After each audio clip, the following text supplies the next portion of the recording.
It is 6 a.m. in the Mile High City. Good morning, Denver, Colorado. You've tuned into the Jeff and Bill Show, News Talk 710 KNUS. I'm your co-host, Jeff Hunt, along with Bill Thorpe, bringing you the freshest insights and hottest takes from the right, left, and center.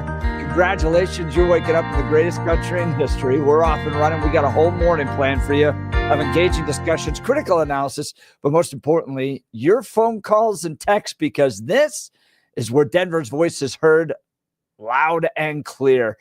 So grab a cup of coffee, Denver, and give us a call. Phone lines are open, 303-696-1971, or text us on the Dan Caplis Law text line, 720-819-5115. Coming up after news and comment with Blake Olson, the state of Colorado's finally writing a check bill that I approve of. Oh, yeah? Are we getting paid? For you and I, we're getting is it some sort of the Jared Polis? You know, it's close. Fan check. It's a no, no, we're not but we're not getting it. But some good people are. I'm a little sad. Okay, well, 1.5 million going from the state coffers to somebody that is deserving it. We'll get to that. Ooh, can't wait to see. A Trump court stay on the New York Manhattan Alvin Bragg case. We'll be covering that as well. We're also going to talk to Jack Crumley from NBC National News correspondent on the update on Ukraine. Matt Gaetz will talk about Trump's got some land to do his deportations with. And Jenna Griswold, she took some time off yesterday. Oh, did she? Okay, yeah, great. It's been a busy few weeks for Jenna. She's been investigating herself over leaked passwords to these voting machines. I'm sure it's a very thorough investigation. Very thorough investigation. Yes, she said, all sorts of time. You know what? There's something very important. I need to go down to the state capitol, make sure I take care of, and that's supporting labor unions. Oh, it's not a bad thing. Labor unions are good. They help. They're one of the reasons we have. They're one of the reasons we have a lot of the protections we have right now as far as workers are largely due to the labor unions. I'm not certain why the Secretary of State needs to be there. Well, again, they're the reason we have a lot of the worker protections we have right now. That's why we don't have child labor laws and other stuff. It's a lot of that is unions. So, the unions have done a lot of good. We'll get into all of it, and I can tell Billy and I are going to kick it off bright and early this morning. But first, news and comment with Blake Olson. Good morning, Blake. Let's get it going. Let's start the fight right now in the 6 o'clock hour. I'm getting ready for it on Hump Day. Good morning, Jeff and Billy. 20 and clear in Denver, expecting a high of 50 today. The 7-10 5-day forecast coming up. Our top story, President Biden has approved sending anti-personnel landmines to Ukraine in its war against Russia. Multiple reports said Tuesday that the U.S. expects Ukraine to use the mines in its own territory, where Russian troops have made significant advances. This comes a day after Biden approved U.S.-made missiles to be fired into Russia. On December 15, 2021, Putin put on the table a draft Russia-U.S. security agreement. You can find it online. The basis of it is no NATO enlargement. I called the White House that next week after that, begging them, You know what? That was the old Jeffrey Sachs. Let me hear last night Jeffrey Sachs. Sorry about that. So this is America shooting missiles into deep Russian territory. Right. Americans doing this. This is the point people need to understand. And the Russians said, if you do this, we are at war with you. Well, thank you, Mr. Biden. You do not have the constitutional authority for that. You may not have the mental competency for that. You certainly have not had any deliberations with the American people or with our representatives in Congress about this. And you reversed a decision from 2 weeks ago without any justification on your way out after your administration was repudiated. It's a disgrace. Once again, that's Jeffrey Sachs last night. It's obvious that the left or Democrats, Biden administration, who knows, the deep state, globalist, military, industrial complex is trying to get us into war right before DJT takes office. There have been reports that Russia has said, hey, they're holding off until Trump takes office because they know they can negotiate with him and try to end this war. Thank God. But the deep state continues to try and sabotage DJT. And Trump is naming transition co-chair Linda McMahon as education secretary. McMahon directed the Small Business Administration during Trump's first term, and the former CEO of WWE, which is founded with her husband, Vince McMahon. This seems like a flat pick. Yeah. I don't know what you think. I'd love to hear what our listeners too. But she headed up the SBA in Trump's first term. Great. She's committed to the president's agenda. Great. No problems with that. But I thought we were shutting this thing down. I did too. Maybe that's what she's going to do. And then there won't be a lot of, maybe it'll just be really small department. I thought, I agree with you. I thought it was going to shut it down. But when I look at it, I'm like, well, they can't do any worse. So, no, I mean, there's a lot of directions they could take that where it would be terrible. But, I kind of saw that come through and I was like, well, I thought maybe a real education choice finder. There's lots of them out there. And this was not on my bingo card at all. No, so we'll have to see how she does. No, there's a method to the madness. You would think. But yeah, that was kind of a shocker, but I thought they were going to leave it up to the states from this point on. We'll see. A hacker has reportedly gained access to testimony in investigations into former Florida Congressman Matt Gaetz, Trump's pick for AG. He has been accused of sexual misconduct, but has never criminally been charged and has denied any wrongdoing. But the smear continues, and here's Sunny Hostin on The View. How could you nominate someone with allegations of child trafficking across state lines and having sex with a 17-year-old? My understanding further on in the interview, they discussed the fact that once he finds out that she's 17, he stops having sex with her. But then 3 minutes later, she was forced to read this. Sonny, you have a legal note. I do have a legal note. Thank you, Whoopi. Matt Gaetz has long denied all allegations, calling the claims, quote, invented, and saying in a statement to ABC News that this false smear following a 3-year criminal investigation should be viewed with great skepticism. That DOJ investigation was closed with no charges being brought. We'll be right back. If you watch the video, and if you've ever seen those hostage videos where people are forced to read things that they fundamentally disagree with, like to their core. Yes. That was Sunny yesterday. You could see her lips quiver. Yeah. And she gets kind of this like scowly look on her face, and she's so frustrated that the lawyers are like, no, you need to sit down and you need to read this because we're going to get sued to oblivion for your comments on this. So they're going to be reading that a lot over the next month, I'm sure. Israeli Prime Minister Netanyahu is offering a $5 million reward for each hostage released from Gaza. He made the announcement Tuesday on a visit to Gaza, where Israel estimates around 100 captives are still being held. Talk show host Alex Jones is suing The Onion. Attorneys for Jones filed a lawsuit Monday claiming the satirical website submitted an illegitimate bid for the assets of Jones's parent company. Last week, The Onion said it was buying InfoWars and planning to relaunch the conservative website as another satirical website. The man who was reportedly armed is dead after being shot by a Littleton police officer Tuesday morning. Littleton PD said an officer attempted to make a traffic stop at West Bellevue and Keeneland Court when the suspect left the vehicle and then pointed a weapon at the officers. He allegedly fired several rounds at the officer, who returned fire.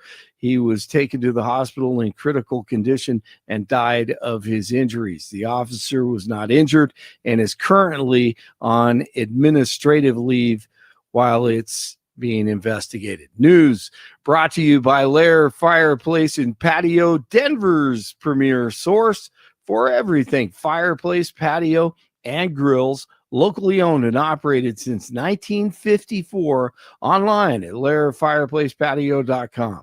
Deion Sanders says that he's not planning to leave anytime soon. The CU head football coach dismissed rumors about him potentially leaving the program for another job, including the NFL. It's way early. A lot of things could happen in the next few weeks. Well, and I'm thrilled to hear that. I like this guy. No, that's great. But Jackson State thought that as well 3 years ago. So remember that. They take on Kansas this weekend. So there are just a ton of things that could happen in that thing. 16 in Castle Rock, 17 in Golden, 20 in Denver. Jeff and Bill continue. It's hump day. Hey, here we go. Time for the arguments. Blake Olson, News Talk 710 KNUS. Colorado will find itself wedged between two big storms, one to our east, one to our west. We're going to be in the high pressure in between. So nice weather through Saturday. Cool today, warming to the upper 40s and near 50, upper 20s and low 30s tonight. We're going to be in the upper 50s and lower 60s and dry for Thursday, for Friday, for Saturday. Increasingly cloudy Sunday, late Sunday into Monday, our next chance is snow. Weather sponsored by Colorado's Best Roofing, reminding you to protect your home from the harsh Colorado weather and schedule your free no-obligation roof inspection today at roofingcolorado.com. That's roofingcolorado.com. Meteorologist Don Day in the 710 KNUS Weather Center.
Welcome back to the Jeff and Bill Show. Money, money, money. The state of Colorado is writing a check to somebody out there.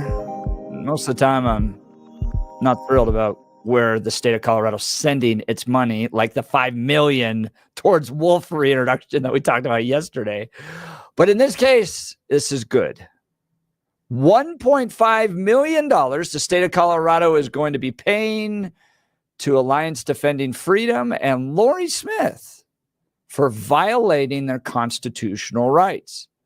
To conclude a lawsuit brought by Alliance Defending Freedom attorneys, the state of Colorado has agreed to pay more than $1.5 million in attorney's fees for violating the First Amendment rights of graphic artist Lori Smith and her design studio 303 Creative. The fee settlement comes after the U.S. Supreme Court's historic ruling in 303 Creative versus Elenis, upholding free speech for all Americans in the district court's final judgment requiring Colorado officials to comply with the First Amendment and allow Smith to speak consistently with her beliefs. This was a 7-year battle against the state. And congratulations to Lori Smith and ADF.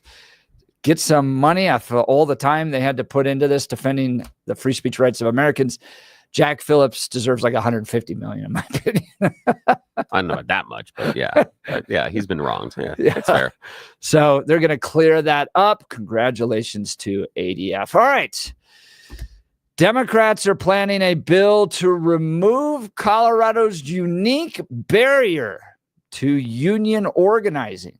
But to the rescue to probably stop this, Jared Polis. Again, the interesting side he's chosen, but yeah, okay. He's done that in the past. He does not like these pro-union bills.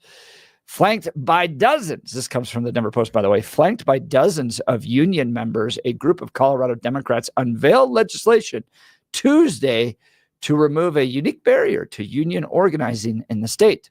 The proposal, which will not be introduced until the legislative session starts in early January, they're getting an early jump on this, would repeal an 81-year-old requirement that unions in Colorado pass a second election before they can begin negotiating union dues and fees. Colorado is the only state with such a rule, legislators said, and they cast the measure as a way to remove an additional government requirement from union-employer negotiations. Federal law requires new unions to pass one election to form, though some states have so-called, quote, right-to-work laws, unquote, that don't require all employees in a unionized shop to pay dues or be a member of the union that represents them. The Colorado legislation, dubbed the Worker Protection Act, will be backed by Denver Democratic reps Javier Mabry and Jennifer Bacon, as well as Senators Jesse Danielson of Wheat Ridge and Robert Rodriguez, also of Denver. Jenna Griswold standing there proudly, taking some time off from investigating herself off the leaked passwords to these voting machines. Question to you, question to the listeners. It's a good use of time and energy. Is this what Colorado needs to be focused in right now on? Unionizing? I don't see the negative on this one. It seems to be fairly pro forma. Again, it's our Colorado legislature, so they're going to drag it out and make it take much longer than it should and have dumb arguments about it and dumb conversations. But doesn't seem to be necessarily any real logical reason to say that you've got to have the two elections. If it's okay based on federal law, okay, it doesn't mean that you're going to have a large swath of union membership all of a sudden in Colorado. It doesn't mean that you're going to get unions shutting down or striking all the time. It just says they're going to follow federal law. Seems to me much ado about nothing. I have no idea why Jenna Griswold, the Secretary of State's down there. That seems just dumb. But, you know, because she's a perfect picture of our elected officials in Colorado. She is at her core a leftist progressive activist, and she's totally incompetent in what she actually needs to be doing. So I'm like, perfect picture of everything we have to deal with here. I don't know. And the thing for me is that's I don't see the necessary negatives that everybody else sees in union membership. I dislike public unions. And I dislike things like the teachers' unions and police unions and things. I dislike public unions only because the consumer has no other choice. If the teachers go on strike with their union, the parents and the children don't have another choice. If the grocery workers go on strike, I have another grocery store. That's why I also dislike monopolies deep in my soul. I hate them with a burning passion that is reserved for very few other things because it constrains our choice. Choice and competition does help and does create things. And I do believe that inside of unions, it is worker protections. And they're the reasons that we have some of the wages. They're the reasons we have the child labor laws. They're the reasons that we have certain safety protocols in and around your employer. There are reasons. The reasons that we have a 40-hour work week is because of unions. So they do good things. Do they spin out of control when they have to continue to do things? Yes. And a great example of that are the labor unions, especially some of the Teamster units you have in New York City, where they are restricted on what type of stuff you can move based on your job. That's dumb. And, they're like little mobs. Yes. And when you get into an organization, and this is where I push back on the unions, when you're in the organization, you're like, no, my employees can only do this.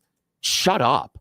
Stop it. Oh, it's lame. Yeah, and I've had to pay ridiculous. For it. Yeah, I've absolutely had to pay. And it's absolutely stupid because that's the barrier that makes unions dislikable. That's the barrier that for the consumer, for the average person, makes unions ineffective. As long as the unions are protecting the workers and their ability to earn and their ability to have a safe working environment, sure, stop constraining whether or not our jobs. And here's a great example.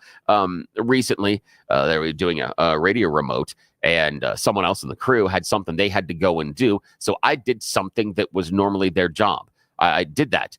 I don't care. But if I was in a union, I would be prevented from doing that. And that is asinine. That's the dumb part where unions become their own worst enemy. Would you support right to work, which is essentially the idea that not everybody that works for that particular company has to join the union. Yes. They don't have to use their own money to go towards union dues. Yes. However, I also would put a constraint on the benefits from the union that they get. And so what I would say is you can have a right to work and you don't get the dues, but if they get a raise, your raise is less. If they negotiate, extra vacation, you get less. If they lower healthcare costs, your healthcare costs stay high. You do not get the benefits of the union by not participating in the union. And I think that would be fair. And I think that, and the idea being then the employer and employee can make that sort of a choice. And I think that would be a fair way to make the decisions. That I would not. If you're not going to pay the union dues, if you're not going to participate, you should not reap the benefits of that. So I have a little bit of a different take, as you can imagine. So let's kick it off Wednesday morning on the Jeff and Bill Show. I hate unions. They're so bad. All right. I understand that in the past they have achieved some important things like ending child labor. Okay. And unions weren't part of that, but they weren't the entire reason. But yes, they did achieve that like a while ago. But here's what we have with our current unions. They're entirely motivated. Like their emphasis is to represent the interest of the workers, okay? Not quality production, not client services, none of that stuff. Is the interest of the workers. And in doing that, they throw all these wrenches into the problems. So as you mentioned, with teachers, for instance, in these teachers unions, it's often very difficult to get rid of bad teachers because of these teachers unions, because they basically create these systems where it's nearly impossible to fire them.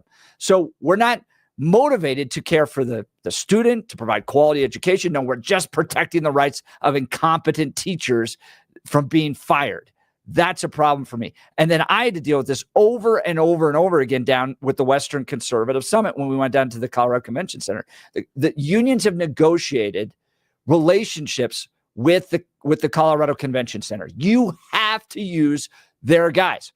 Well, I didn't want to use their guys because, one, I didn't think they were all that interested in representing what we wanted to do, so I was concerned about the quality of the work. I'm talking about the cameramen, the lighters, the guys that light the stage, the sound techs, the production guys, the guys who build the stage, all that stuff. I had to use the Denver union guys. Had to. But I didn't want to. So I hired my own guys from a very high quality organization that I inherited from John Andrews, used them.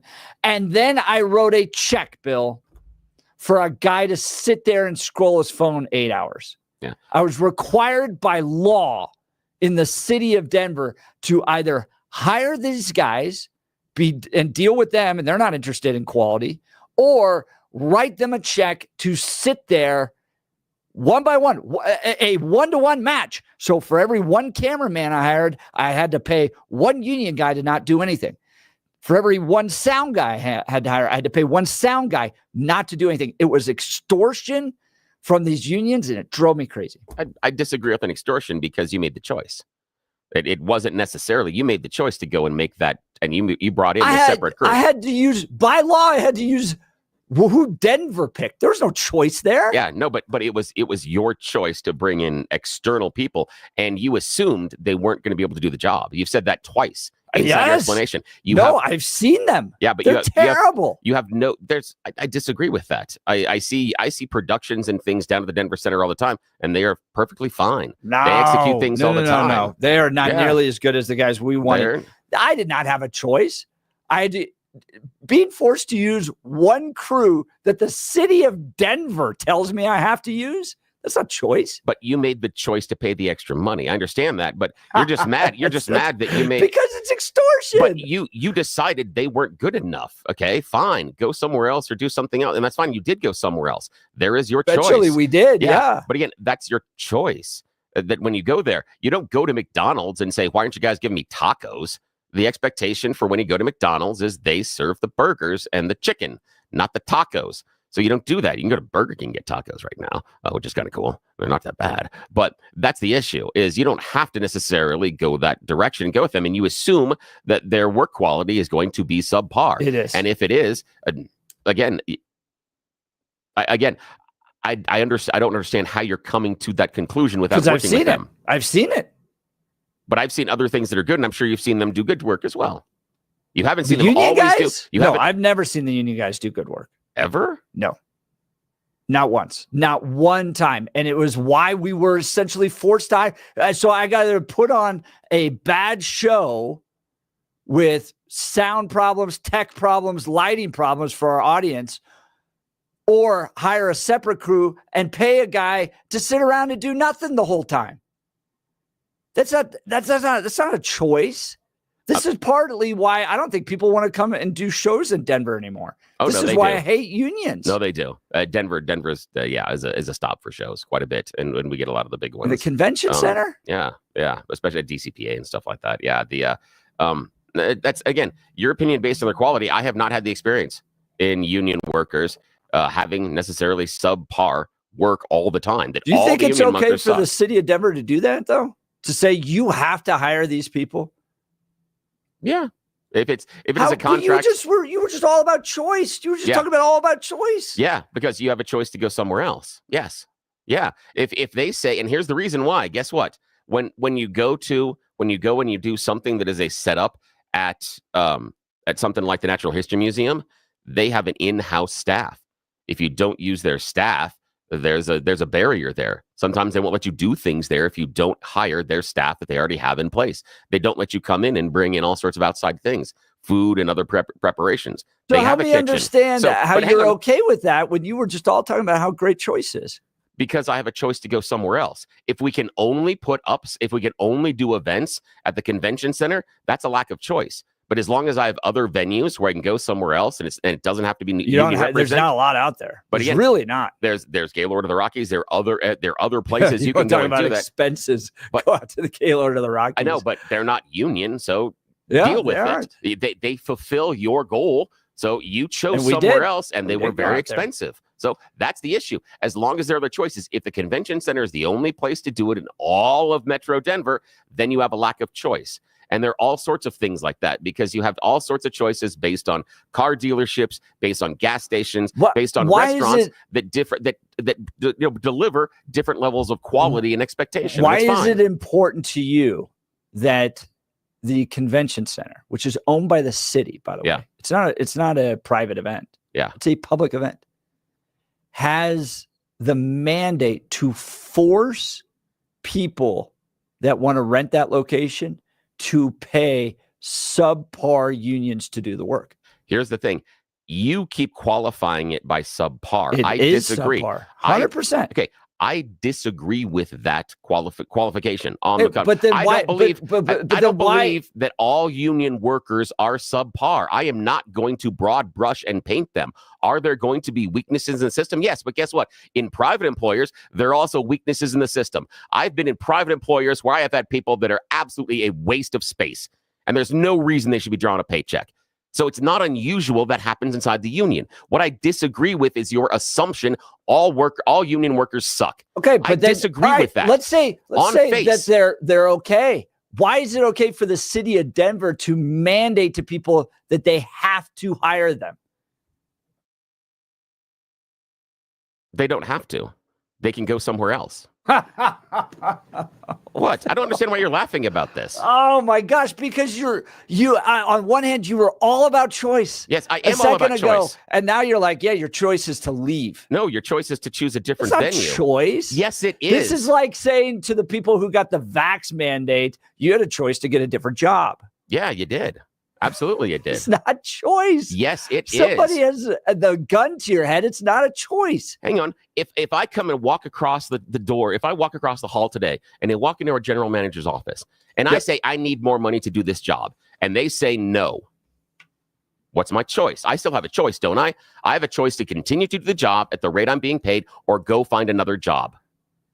If the boss came in today and said, we are cutting your salaries by 15%, effective 2 months from now, we have a choice. We can continue to be employed here, or we can walk out that door and go somewhere else. That's why I disagree with your premise on the vaccine mandates as well. Everyone was allowed a choice. And part of the idea of the right to work is giving the employee and the employer that choice. So I'm okay with that. Yes. And I'm saying as long as we don't have one restaurant, as long as you don't have one car dealership, as long as you just don't have one place you can go and shop to get clothes, and you don't have one place you can go and put on your event, you have choice. All of those organizations are, in my mind, free to make the choices they want in order to draw the people and the commerce. They are free to make it, and then based on the choices that venue makes, I can make my choice as well. There are concert venues I won't go to here in the city because they make different choices in how they put on a show, and I'm fine with that. The city of Denver has created a system that benefits these unions at the expense of quality and forces vendors that want to rent their locations into one of two choices. You either have to go with this arbitrary system they have set up that forces you to hire inexperienced, subpar union members, or you have to go somewhere else. I don't think that that's choice. I don't consider it a good practice for the city of Denver, and I don't think we should be strengthening unions in Colorado. That's where I stand. Let's get to your phone calls. Give us a call, 303-696-1971, or text us on the Dan Caplis Law text line at 720-819-5115, 720-819-5115. Should we be strengthening unions in Colorado?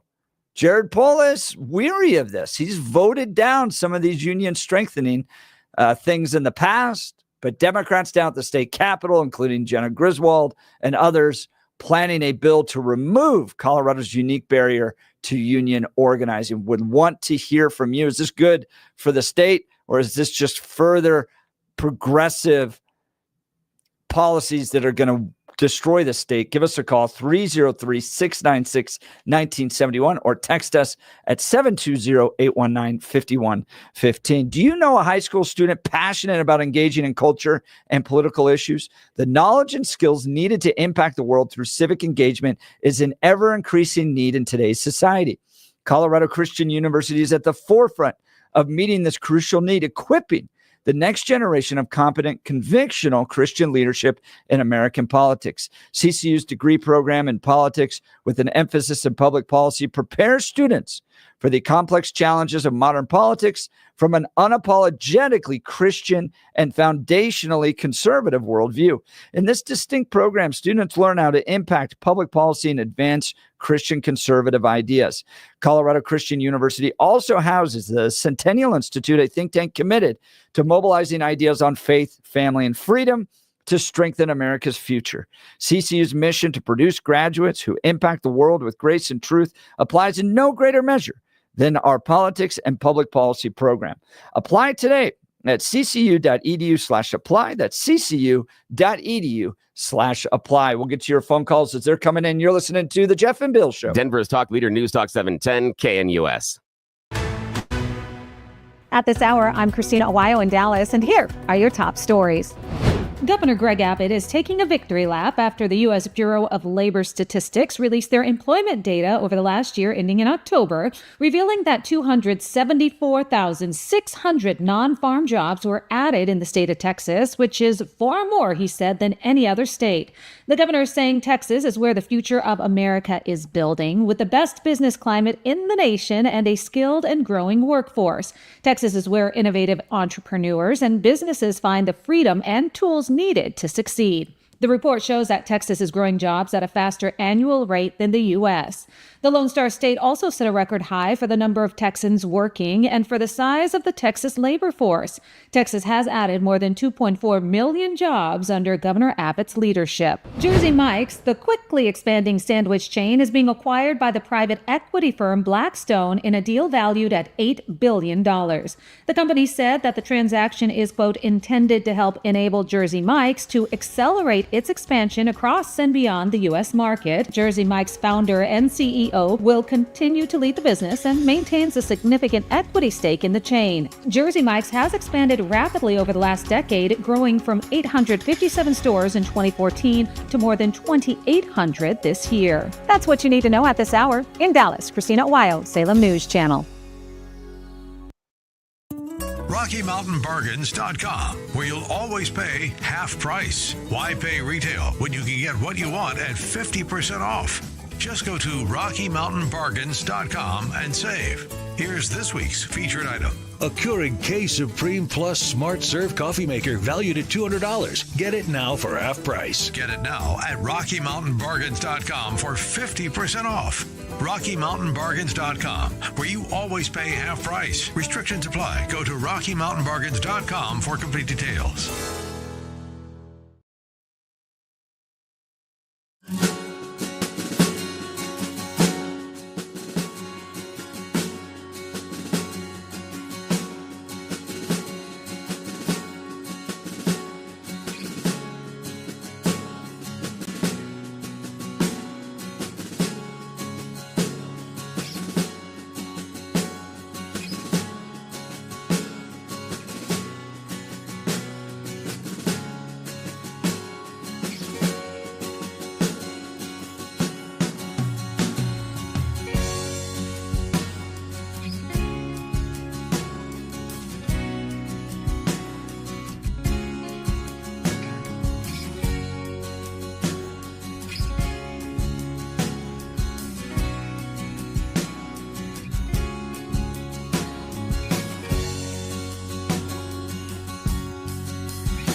Welcome back to the Jeff and Bill Show. Billy and I kicking it off over unions early on. Democrats are planning a bill to remove Colorado's unique barrier to union organizing, but Governor Jared Polis is leery of this. You know, he's got these kind of unique moments where, you know, he kind of speaks out against this stuff.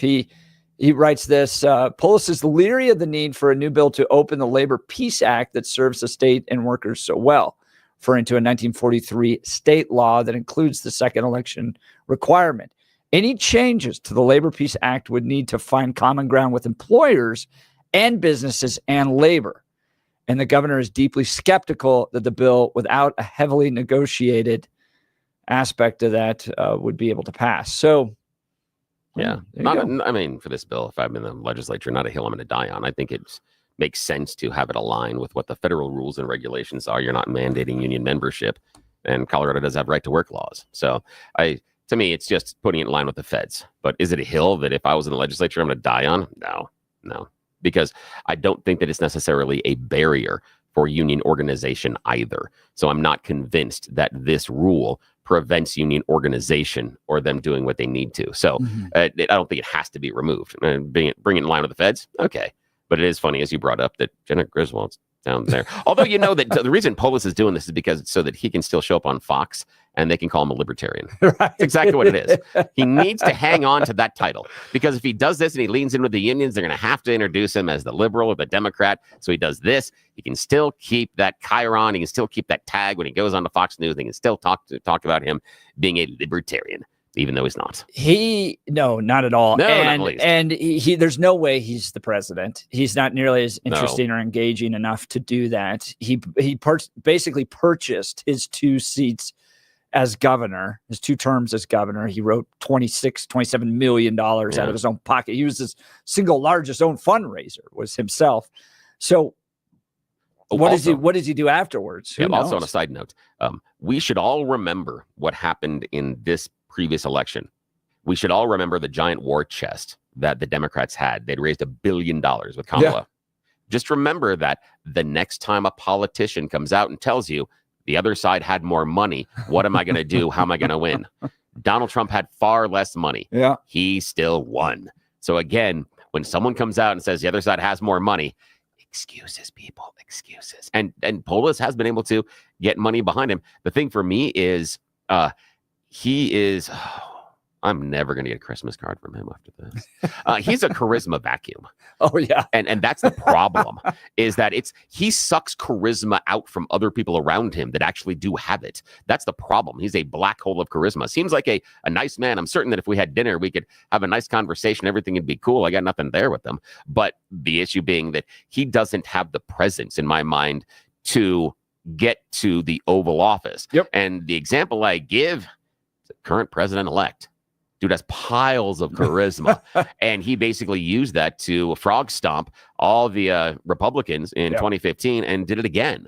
And that's part of it. It was. And part of what the barrier was for Kamala back in 2020 was a lack of charisma. And that was some of what hurt her in her interviews when she was out there freeforming it, is she wasn't as charismatic as Donald Trump was in those open conversations. Lots of text messages coming in. This one, 2033. Bill, it's rare you and I get hit in the same text message. I know. Normally they bounce back and forth. Yeah, normally it's I hate you. 2033. Another morning with KNUS and my breakfast. Another morning cringing at Jeff and evangelicals. And another morning saying out loud, STFU, Bill. Again, here's the thing is I so appreciate that you say things out loud inside of your home towards me, because I do the same thing. I do. I talk to the screen and I'll talk to the radio. And yes, so I appreciate you. I get it. And I appreciate you spending time with us and spending breakfast with us. And thank you so much for yelling at me. Well, Bill, I know there's another thing you appreciate. Yeah, I appreciate not living my life in pain and suffering. I had been getting to that point in my life where, I watched my grandparents when I was younger, and it's like, oh, when you get old, things just hurt. Well, that doesn't have to be the case. I want you to talk to my friends at Balance Well Space. I used to live my life in daily pain. Now it is gone. It is ridiculous how good I feel. I'm feeling 10, 15, almost 20 years younger. It is really remarkable because The difference at Balance Well Space is integrative medicine. That means you have a whole bunch of different treatments that are all contained under one roof. And that means chiropractic care, neuropathic care, physical rehabilitation, wave therapy, regenerative care, trigger point injections, and a whole bunch of cutting edge Star Trek level stuff that really has to be seen to be believed. All non-invasive, and you've got a chance to go and browse it, kick the tires a little bit for free. Coming up on Tuesday, December 3rd, 5 p.m., there's going to be an open house at Balance Well Space. They're located in Lowry, brand new offices right across from Hangar 2. Make sure you contact them at balancewellspace.com to reserve your space. It's going to be an open house. You'll get complimentary wine, cheese, crackers. They're going to talk to you about bioidentical hormone replacement therapy, and you'll also get to talk about some of the other things that they can do for you as well. Tell them what's hurting you. But again, it's a focus on the hormones, and that's something that I've done with them. I didn't think this was an issue for me. But you know how you were little and you're like, Mom, I don't want to take a nap. I don't want to take a nap. Yeah, and now it gets to our age and you're in the middle of the afternoon and you're like, oh, I just want to take a nap. Can't I just take a nap? I know it's like the circle of life. It's awful. But part of the reason that you're running down and you're feeling out of sorts in the afternoon is because your hormones aren't there. Your hormones were running wild when we were younger.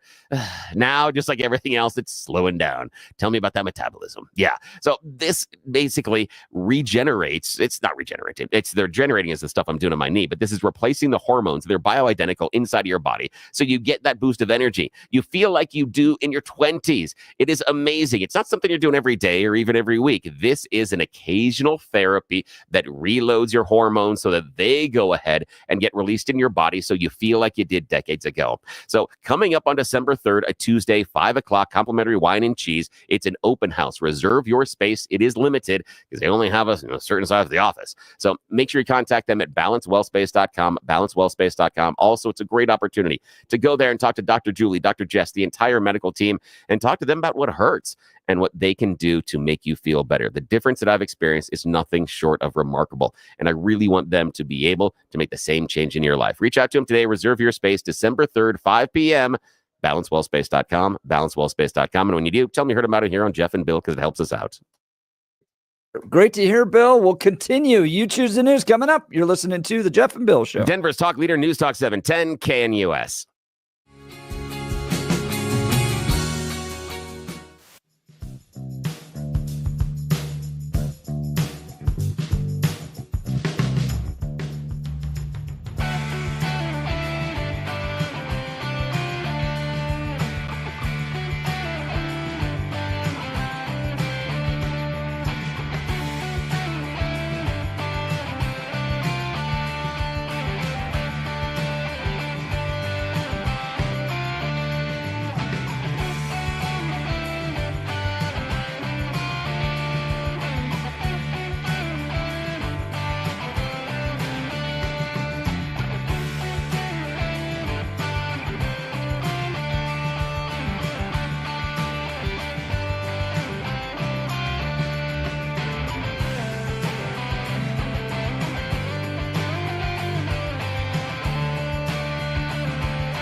Welcome back to the Jeff and Bill Show. We're going to take a moment from debating the benefits of unions. Laugh a little bit with You Choose the New. Yes, it's that time of the morning where we get to take our careers and our future in our tiny little hands. It's what we call You Choose the News, America's favorite fake radio news game show. We have scoured the interwebs this morning to find really dumb stories about us humans. It's really shocking how easy it is. And then we've given them even more dumb and ridiculous headlines to play this fake radio news game show. Why? Nobody in charge has any idea that we waste valuable airtime and resources doing it. But that's how we roll. Yes, and remember, this is our little secret. Shh. The people in charge to make the decisions don't wake up for another 8 minutes. So we got a little bit of time here. And while we are left unsupervised, this is what happens. Lesson for all parents. Alrighty. So, gentlemen, Jeff Hunt in the studio and Blake Olson joining us from the newsroom. Here are your stories today, sirs. Headline number 1, Trump lowers housing costs. Headline number 2, should have seen it coming. Headline number 3, it'll be cold. And headline number 4, I am the god of hellfire, and I bring you. Alrighty. Mr. Hunt, your choice, sir. I'm going to let Blake take that one. Let's do Trump lowers housing costs. Alrighty. Trump lowering housing costs already. What the heck? He is not even in office, and already he is bringing the cost of housing down in Italy. Yes, in Italy. The island of Sardinia has started an advertising campaign reaching out to Americans that are disillusioned about our most recent election. They are saying that, hey, for as little as just €1, a little more than $1, you can come on over here and own a home. They have, in the island of Sardinia, they have got a little bit of a population problem. They have been shedding population over the last number of years. It's gone down from 2,200 in the recent past to below 1,150 residents. They're trying to repopulate the island, and they know a lot of Americans have been talking about just leaving the country. So they have launched a website focused on Americans and would-be American expats, offering up cheap homes in the hope that they would be so upset they would rush to the island of Sardinia and have a house for just the low, low price of $1. Yeah. Googling island of Sardinia now. It's actually it's really gorgeous. It's a gorgeous place, but again, having to move and stuff. But yeah, I don't know. All right. Yeah. Okay. So Blake Olson in the newsroom. Your choices are should have seen it coming. It'll be cold. And I am the god of hellfire, and I bring you. Mr. Olson, your choice. I am the god of hellfire, and I bring you. Oh, you are my favorite. Thank you so much. Thank Yes. you. Now, here's the thing. Hellfire may be the latest green energy source. You never know. Maybe Satan is going to help us get off the fossil fuels, and that's what has Tucker Carlson worried. Yes, Tucker Carlson on a recent War Room podcast hosted by Steve Bannon said that he believes the one thing we should not do is lean into nuclear weapons and nuclear energy because they are, quote, demonic. Yes. He says that spiritually, he believes that the U.S. development of the atomic bombs were focused by Satan. And he said, let me ask you this. What was the moment we can point to that nuclear technology was invented? I've never met a person who can isolate the moment where nuclear technology became known to man. German scientists in the 30s? Oh, really? Name the date. It's clear to me. This is obviously the work of Satan. Yes, Tucker Carlson believes that Satan is how we got nuclear energy and bombs. That's comforting. One of the few things I disagree with Tucker. I just say there might be some Japanese that agree with him on that. Yeah. Recently, though, he said he was attacked by demons in his sleep. True. So maybe Satan was mad at him for doing the thing about the nuclear energy. That Tucker has finally figured it out. And so then he sent the demons to attack him in his sleep. And Tucker's a weird dude. Okay. Alrighty, Mr. Hunt, your final choice, sir. Should have seen it coming or it'll be cold. Should have seen it coming. Yeah, should have seen it coming. That's what we say about a woman from Sydney. Tina Montana, 47, was recently arrested following a search warrant at her residence. And I got to say it because she lives on Punch Bowl Road. That's fantastic. So I just had to throw that one in. So she was arrested recently for fraud. She is formally charged with 13 offenses, including identity theft, money laundering, participating in organized crime groups, group fraud, and hindering the discovery of evidence. But she should have seen it coming because they're charging her with being a fake psychic. Yes, it was a psychic fraud ring that was scamming a whole bunch of people in the area, and she is now like the 7th or 8th person that's been charged. Speaking of demonic. Yeah, again, she should have seen it coming. Don't go to those psychics. They're a waste of money. Wait, all right. You mean Miss Cleo's lying to me? Right. We're going to get into Ukraine next. You're listening to the Jeff and Bill Show. Denver's Talk Leader, News Talk 710 KNUS. Can I predict if you'll join us again?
It is 7 a.m. in the Mile High City. Good morning, Denver, Colorado. You've tuned into the Jeff and Bill Show, News Talk 710 KNUS. I'm your co-host, Jeff Hunt, along with Bill Thorpe, bringing you the freshest insights, hottest takes from the right, left, and center. Congratulations. You just woke up in the greatest country in history. We're off and running. We've got an entire show planned for you of engaging discussions, critical analysis, but most importantly, your calls and texts, because this is where Denver's voice is heard loud and clear. So grab a cup of coffee, Denver, and let's dive into the issues that matter most to you right here, right now. Coming up after news and comment with Blake Olson, we're going to talk with Jack Crumley. He's an NBC national correspondent about Ukraine and the changes that are happening there. Is this all a push, a run-up until Donald Trump trying to negotiate peace Russia trying to get as much land as it possibly can. Ukraine trying to push back as much as it can. We're going to get those details. You're not going to want to miss this conversation. But first, news and comment with Blake Olson. Good morning, Blake. Good morning, Jeff and Billy. 21 and clear in Denver, expecting a high of 50 today. The 7-10 5-day forecast is coming up.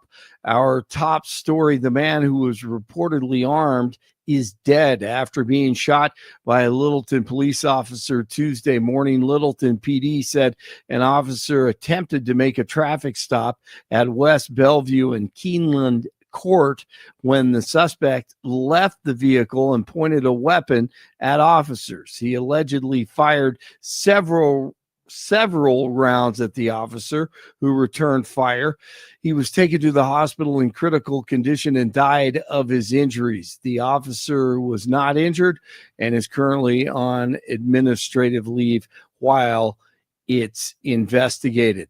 The U.S. is closing its embassy in Ukraine after warning of a possible significant air attack by Russian forces. I wonder why. The embassy in Kiev issued the urgent warning this morning, saying it had received specific information about a potential attack and that its employees should shelter in place. On Tuesday, U.S.-made missiles were fired into Russia. So this is America shooting missiles into deep Russian territory. Right. Americans doing this. This is the point people need to understand. And the Russians said, if you do this, we are at war with you. Well, thank you, Mr. Biden. You do not have the constitutional authority for that. You may not have the mental competency for that. You certainly have not had any deliberations with the American people or with our representatives in Congress about this. And you reversed a decision from 2 weeks ago without any justification on your way out after your administration was repudiated. It's a That's Professor Jeffrey Sachs. Biden, while all this is going on, he wrapped up his trip to Rio, where he continued the fight against climate change. Thank goodness he was taking care of that. A leader from the world of pro wrestling will be DJT's pick for Education Secretary. Linda McMahon is the former CEO of WWE, which she founded with her husband, of course, Vince McMahon. She also directed the Small Business Administration during Trump's first term. Representative Nancy Mace introduces a U.S. Capitol bathroom rule. She tries to do that before transgender Sarah McBride of Virginia is sworn in a couple of weeks. Congresswoman Mace, can I ask you a question as you walk here?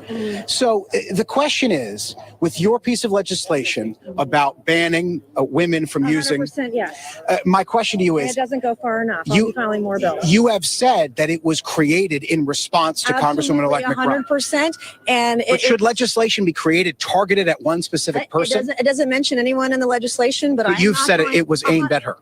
No, I have said it's a result of this. I'm not going to allow biological men into women's private spaces. I will stand in the brink and stand in the way of anyone on the radical left who thinks that it's okay for a penis to be in a women's locker room or a bathroom or a changing room. Hell no. I am not going to stand for it. And the speaker said it would be in the House rules package. If it's not, I'll be ready with a motion, a privileged motion to force a vote on this. This is not okay. I'm a survivor of rape. I'm a survivor of sexual abuse. And I'm not going to allow any man in any female private spaces. Now, Speaker, ding, ding, ding, ding, ding. Hi, I'm Steve Daines. My pronouns are Republican majority. I have a simple message for Chuck Schumer and for Bob Casey. It's over. Well, it looks like Dave McCormick has won the U.S. Senate race over Bob Casey in Pennsylvania. We thought, but now there's another recount this morning. It just never ends. I got to tell you on that, though, yes. I kind of liked the fact that the Democrats were honest in the sense of like, no, we're just going to ignore you. We're going to break the law. We're going to count illegal votes. I was finally like, honest. It feels good when they're honest about what they're actually doing instead of running around going, we're defenders of democracy. No, you're not. You win at all costs type of people. Yes. And that's how you've always been. And now you're actually telling the people how you feel. Yeah, it's who you are. I love. Great point. Los Angeles, one step closer to become a sanctuary city for immigrants. The LA City Council passed an ordinance Tuesday that formally establishes a policy preventing the city from helping federal immigration officials with roundups or other actions aimed at illegal immigrants. The city's action comes as the incoming Trump administration promises widespread roundups, of course. Deion Sanders says he's not planning to leave anytime soon. The Colorado head football coach dismissed rumors about him potentially leaving the program for another job, including the NFL. Get ready. Hold your breath. You never know. It is not even Thanksgiving, so a lot of things could happen there. Sorry, Buffs fans. Never know. He may stay. Who knows? 18 in Lone Tree, 19 in Arvada, 21 in Denver. Jeff and Bill continue on Hump Day. Blake Olson, News Talk, 710 KNUS. Colorado will find itself wedged between two big storms, one to our east, one to our west. We're going to be in the high pressure in between. So nice weather through Saturday. Cool today, warming to the upper 40s and near 50, upper 20s and low 30s tonight. We're going to be in the upper 50s and lower 60s and dry for Thursday, for Friday, for Saturday. Increasingly cloudy Sunday, late Sunday and the Monday, our next chance is snow. Weather sponsored by Colorado's Best Roofing, reminding you to protect your home from the harsh Colorado weather and schedule your free no-obligation roof inspection today at roofingcolorado.com. That's roofingcolorado.com. Meteorologist Don Day in the 710 KNUS Weather Center.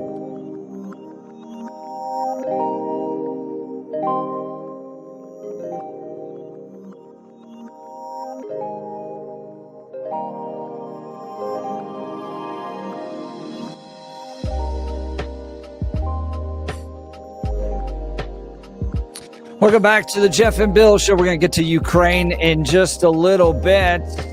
Billy, what do you think about the prosecutors requesting a stay in the Trump New York case until 2029 as defense plans motions for dismissal once and for all? This has to do with the Alvin Bragg case about the writing on the checks and filling out the ledger and whether or not that was all illegal, and now all of a sudden went from a misdemeanor to a felony, and they're now going to just put the president in jail after he's done with his office.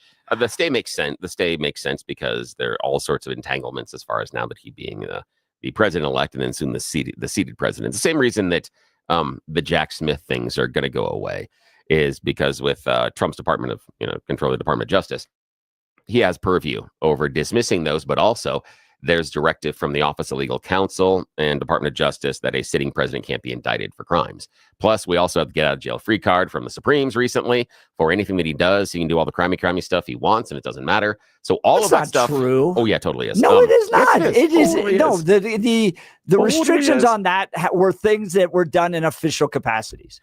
Yeah. And then you have to, if you're going to bring charges, you have to delineate between what happened under official capacities and what was just walking down the middle of a street shooting people. Yeah, but even then, you can say that well, if this is to preserve the country, and I'm doing this in my official capacity. That's why they shoot him in the face. So again, there's a lot of, and I don't want to get into that right now. And but you there's can a lot charge of openness. him. There's a lot of, but he was doing it in his official capacity, so he can't. It's not a get out of free card. Oh yeah, it is. No, it is Yeah, not. But again, you can actually charge him on it. No, and no, you can't. But the issue that I've got on this one is it was the weakest case, and it makes sense to pause it. And it makes sense to make a stay because you're not going to get him into court. There's everything with him doing his job as president is going to prevent any of this going forward. And you're not going to be able to jail a current sitting president even then. And it's going to be very difficult to then fine a sitting president as well. So the mechanism doesn't really exist because of Trump being back in the White House. So it makes sense. But again, the Alvin Bragg case for me out of all of them was absolutely the weakest. That's the weakest sauce. And that was, yet that was the one that made him the convict. Yeah, but again, that's the one that is, and this is the one that to me disproves the entire idea of the Biden weaponization of the Department of Justice. Because if you were going to put a plan, if you're going to put on the whiteboard, here are all the cases we're going to nail him with, the one you don't lead with is that one. You never lead with that one. That would have been a cleanup at the end. So for me, that just on prima facie evidence disproves this idea of the Biden Department of Justice organizing in order to go after him. So it wasn't. But, because you don't lead with this one, it's a weak one. And I disagree with it going from misdemeanor into a felony. I don't think it rose to the level of felonies. But did he do it? Yeah, sure he did it. Do a lot of other businesses do it? Yeah. Do all businesses that do it get charged for it? No. Is that fair? No. But is our justice system fair? No. Is our justice system equitable? No. So, surprise. Really glad to hear you say our justice system isn't fair. No, it's not. It's not. We do not go and charge everybody who commits the same crime, nor do we charge them with the same punishments. Mm-hmm. So no, that's not it at all. That's not what we're looking at. But that's what we've decided, and that's okay. And I think that is reasonable because I do think there are instances in which people need to be charged with crimes for certain things and don't for others. That's fine. So in this case, I'm guessing this will eventually be dismissed. Because is the state of New York really going to put Donald Trump in jail once he's done with his presidency at like 84? See, for me, I don't think it's a jailable offense. For me, it's a check. And that's, again, why I disagree with him going into felonies. That's essentially what Hillary Clinton did. Yeah, it's a check. They just need to write a check. That's basically, this is a fraud based on bookkeeping. And it should be a check. But remember that the fraud that exists in the Trump organization sent his CFO to prison. So there are some crime things that happened inside a Trump organization that have been adjudicated inside of a court of law, and his CFO was sent to prison. So there are things that have gone on inside a Trump organization that are not still legal. In prison? I know he was sent back because he got tagged for perjury for lying. So he went back because he violated conditions of his parole because he got tagged for perjury. So was that within the Trump organization, or was that him just? That's Trump org stuff. Was his not being honest with the prosecutors? Because sometimes the cover-up's worse than the crime. Yeah, itself. Same thing. It was he wasn't being honest with the prosecutors. That he knew stuff that he wasn't honest with the prosecutors about. That he knew about the dirty things that he was doing and double billing and creating compensation that was outside the lines of what was legal and ethical at the times. Yeah, absolutely. But is it something Donald Trump needs to go to prison for? No. He needs to write a check. That's it. That's all that is. This to me is a misdemeanor that is business fraud that exists on thousands upon thousands of businesses. I'm certain, especially in New York. Absolutely, absolutely. But I do think that Alvin Bragg made a huge mistake by making it into and trying to make it into a felony. And but he did that because having to watch Donald Trump sit there through this whole thing in the courtroom and all that. It fed. I mean, this was. From my perspective, this was one of the biggest blowbacks in the run-up to the 2024 election.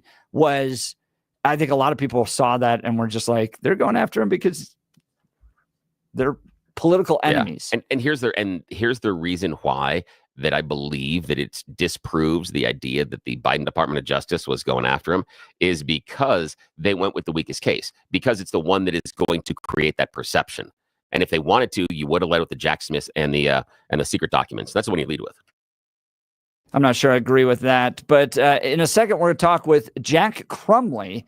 The war in Ukraine has now been underway for more than 1,000 days.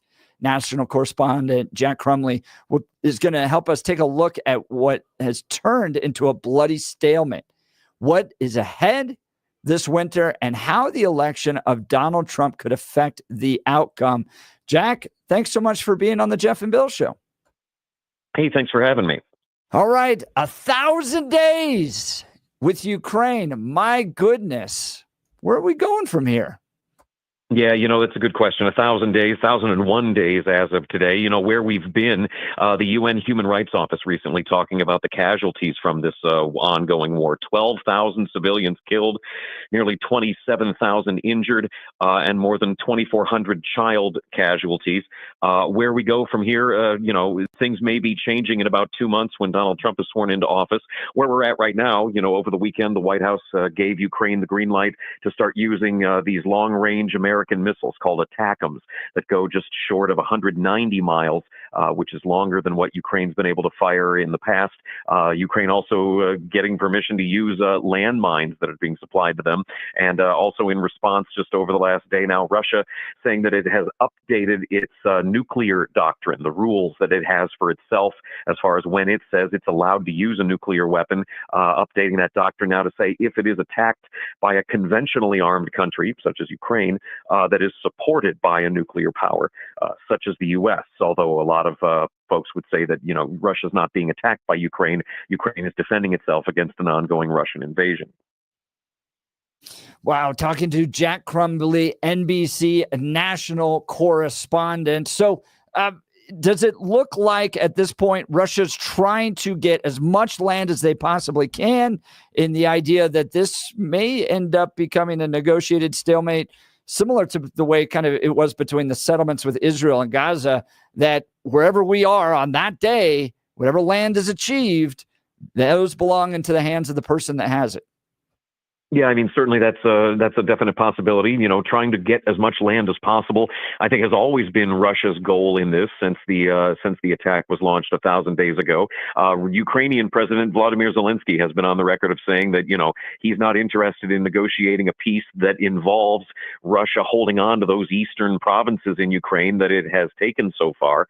We'll see the way things play out. Once Donald Trump is in office, something that we said a lot during the first Trump administration, something that was said a lot was we'll see what happens, and certainly another instance of that here. Jack Crumley, NBC radio national correspondent, joining Jeff and Bill live. The question I have for you, and this is a bit outside the news realm, and you can defer if you want. How, given Trump's predilection for wanting to find a resolution to this war, is there a possibility, or how do we get to a resolution that doesn't look like Vladimir Putin comes out on top?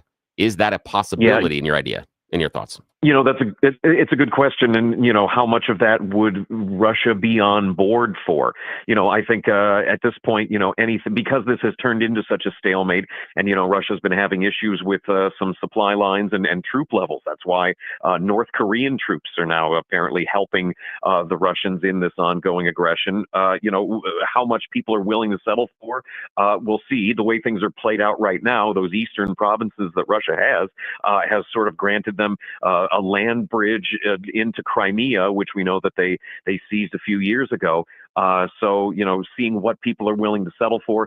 And, again, Russia, the Ukrainian president saying he's not interested in agreeing to a peace deal that involves Russia holding on to that land. Vladimir Zelensky speaking to the EU just yesterday, encouraging them to push Russia harder, saying that the more time Putin has, the worse the conditions become.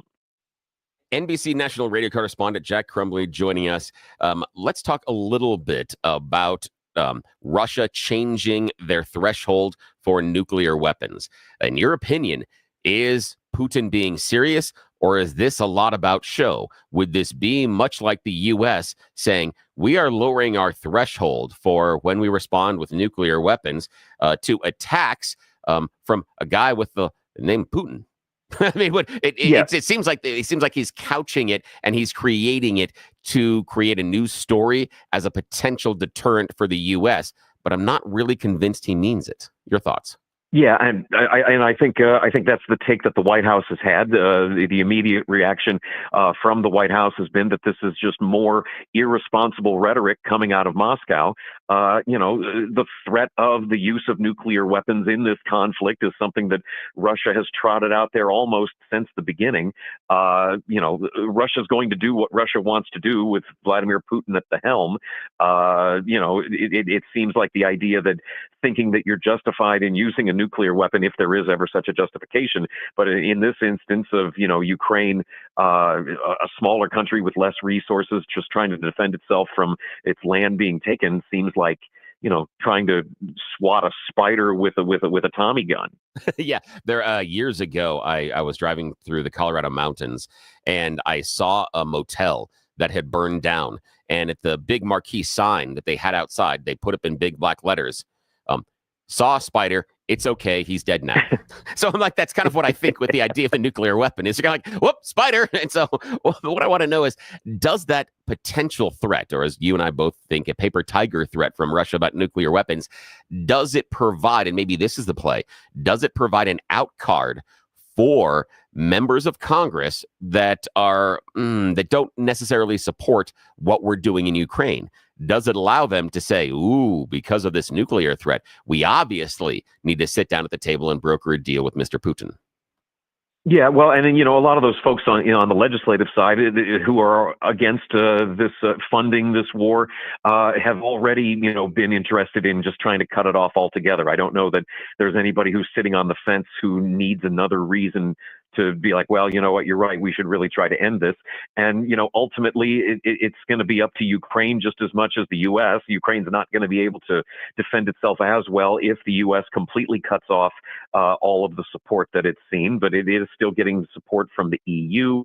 Again, I think the stage has been set for a lot of things to change potentially in 60 days when Donald Trump is sworn into office.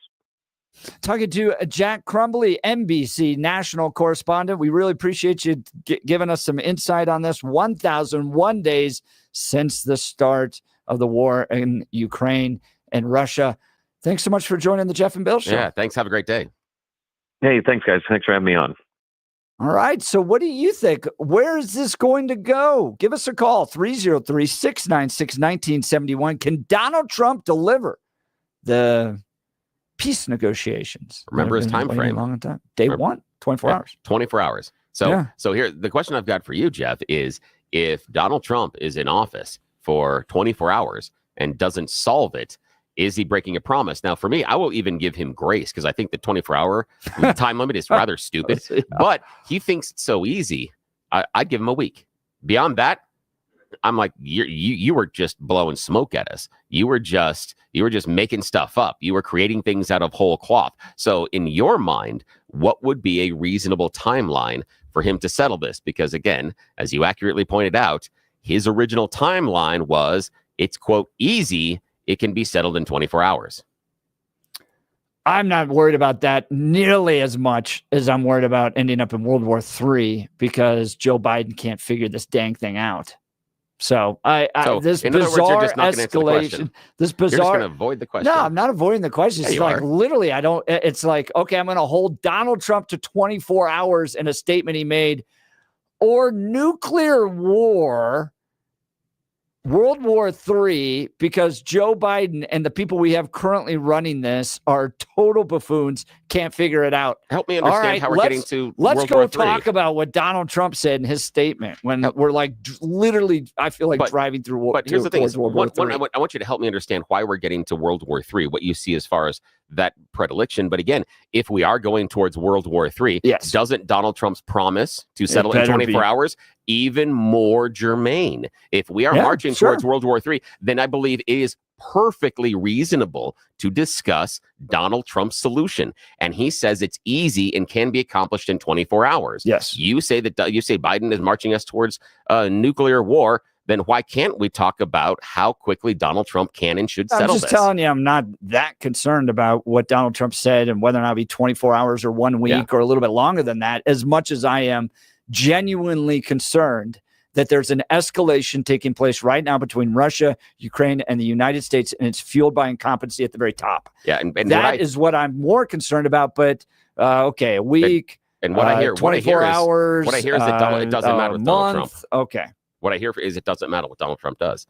That I'm going to excuse him and all of it, but I'm going to put all the responsibility on Joe Biden, but I'm not going to give Donald Trump any of the responsibility. On Wednesday, November 20th, that is what I'm far more concerned about. So explain to me how Joe Biden is marching us into nuclear war. Please explain that to me. Well, considering, I mean, I appreciate the fact that the United States isn't totally freaking out about Russia lowering its threshold for the use of nuclear weapons. But it doesn't seem like things are getting better. It seems like things are escalating. We're now shooting these, what are they called? ATACMS? Yeah. ATACMS into Russia. We aren't doing that. America is not pushing a single button.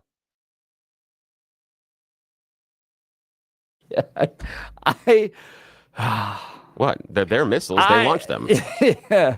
What? Oh my gosh. I don't understand why this is hard. First Why of is this all, difficult? one, we're the ones who built them, shipped them, and gave them to Ukraine. Yeah. Secondly, we told Ukraine they can now fire them into Russia. And just because we weren't the ones at the end of the day that actually pressed the button, you think our hands are clean in this situation?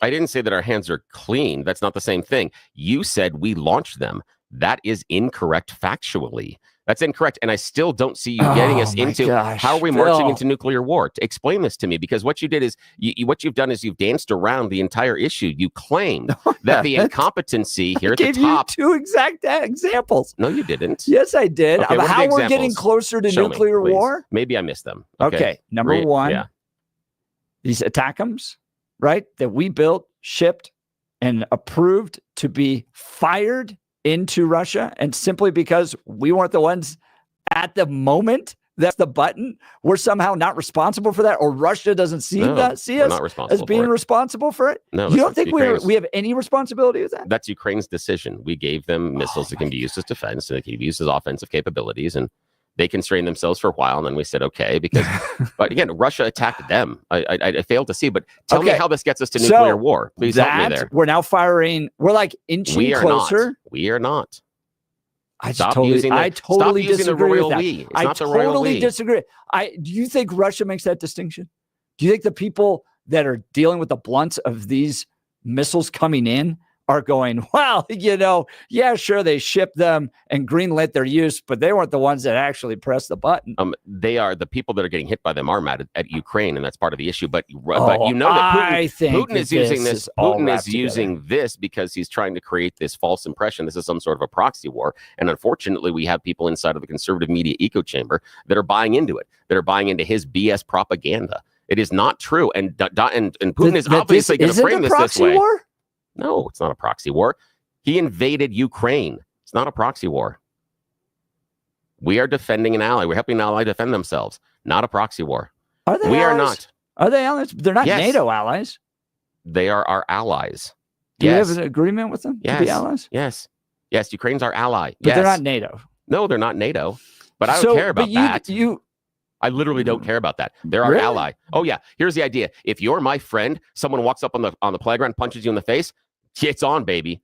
We are gonna dance. I got no problem whether or not about that. I totally disagree with that. Personally, that's how I work. That's how I work, man.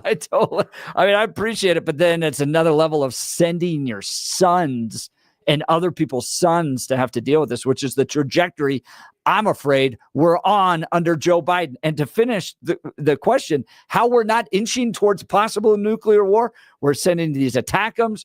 Russia is now responding by lowering the threshold for their response. It is getting hotter and hotter and hotter between Ukraine and Russia.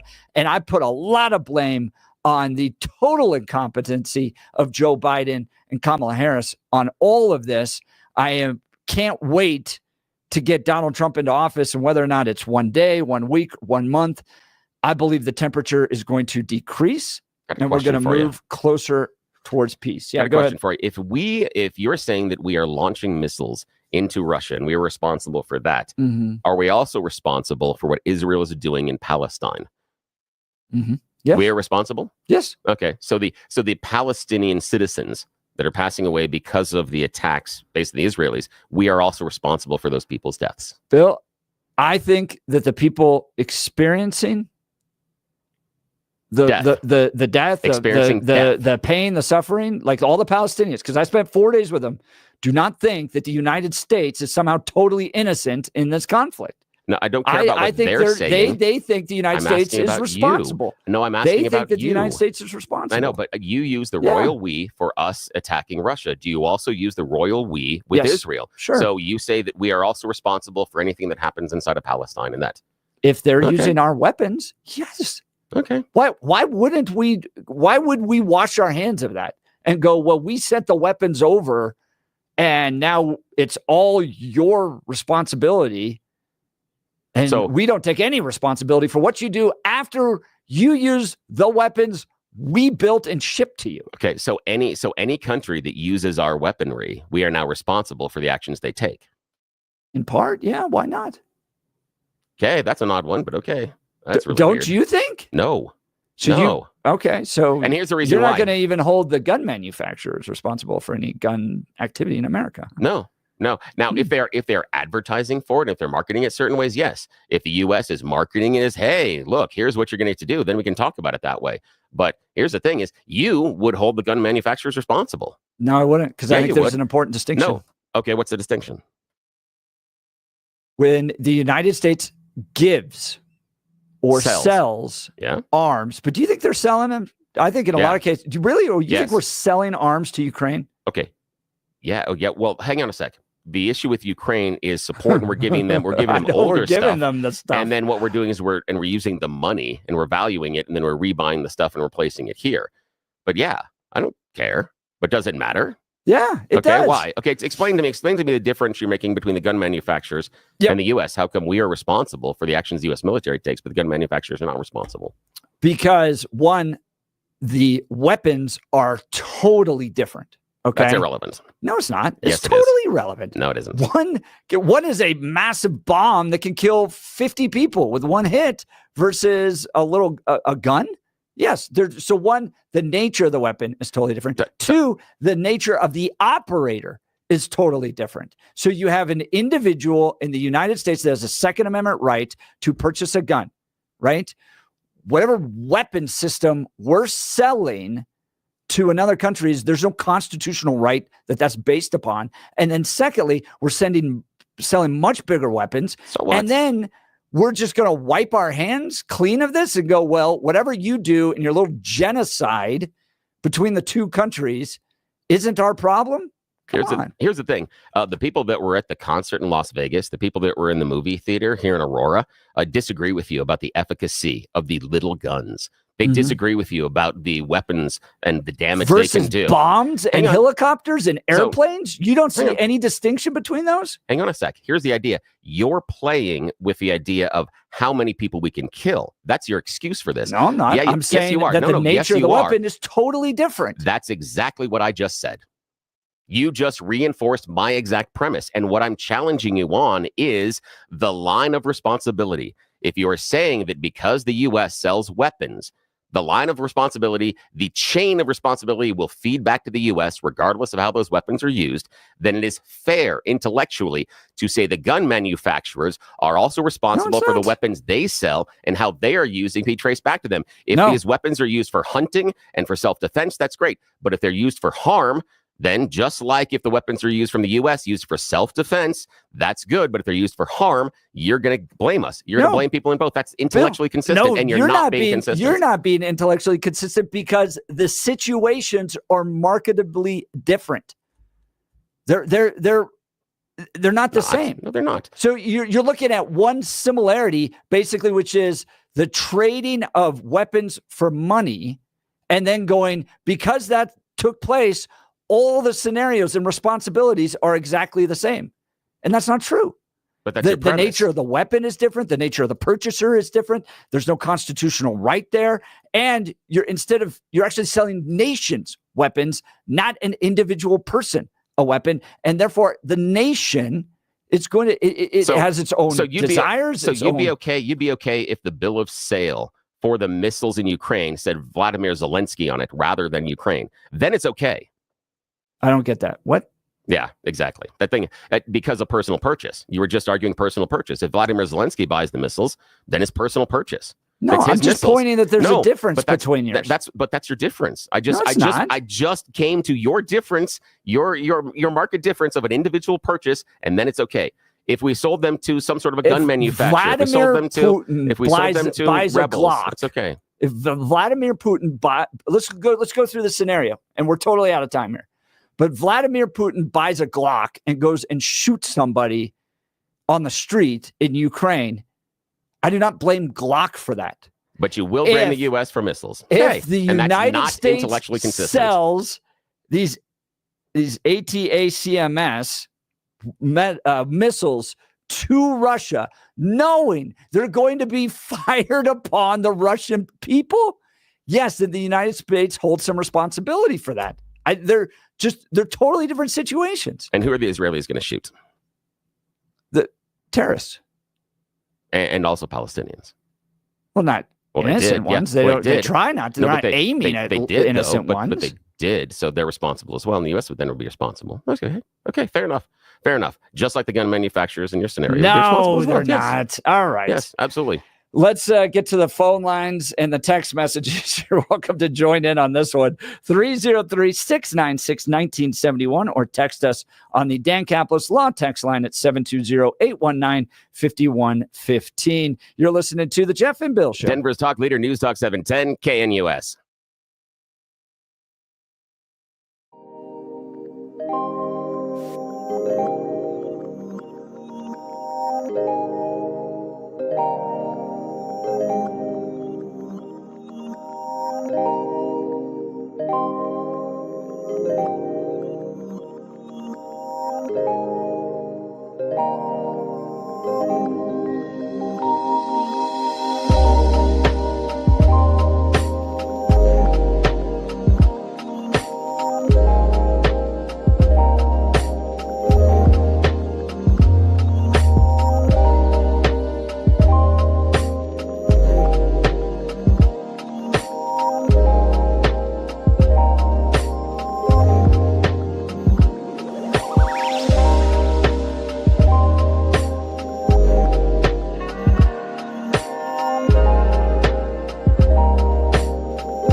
Welcome back to the Jeff and Bill Show. Are we spiraling towards nuclear war between Ukraine, Russia, and is the United States going to be pulled into this? And is the United States responsible?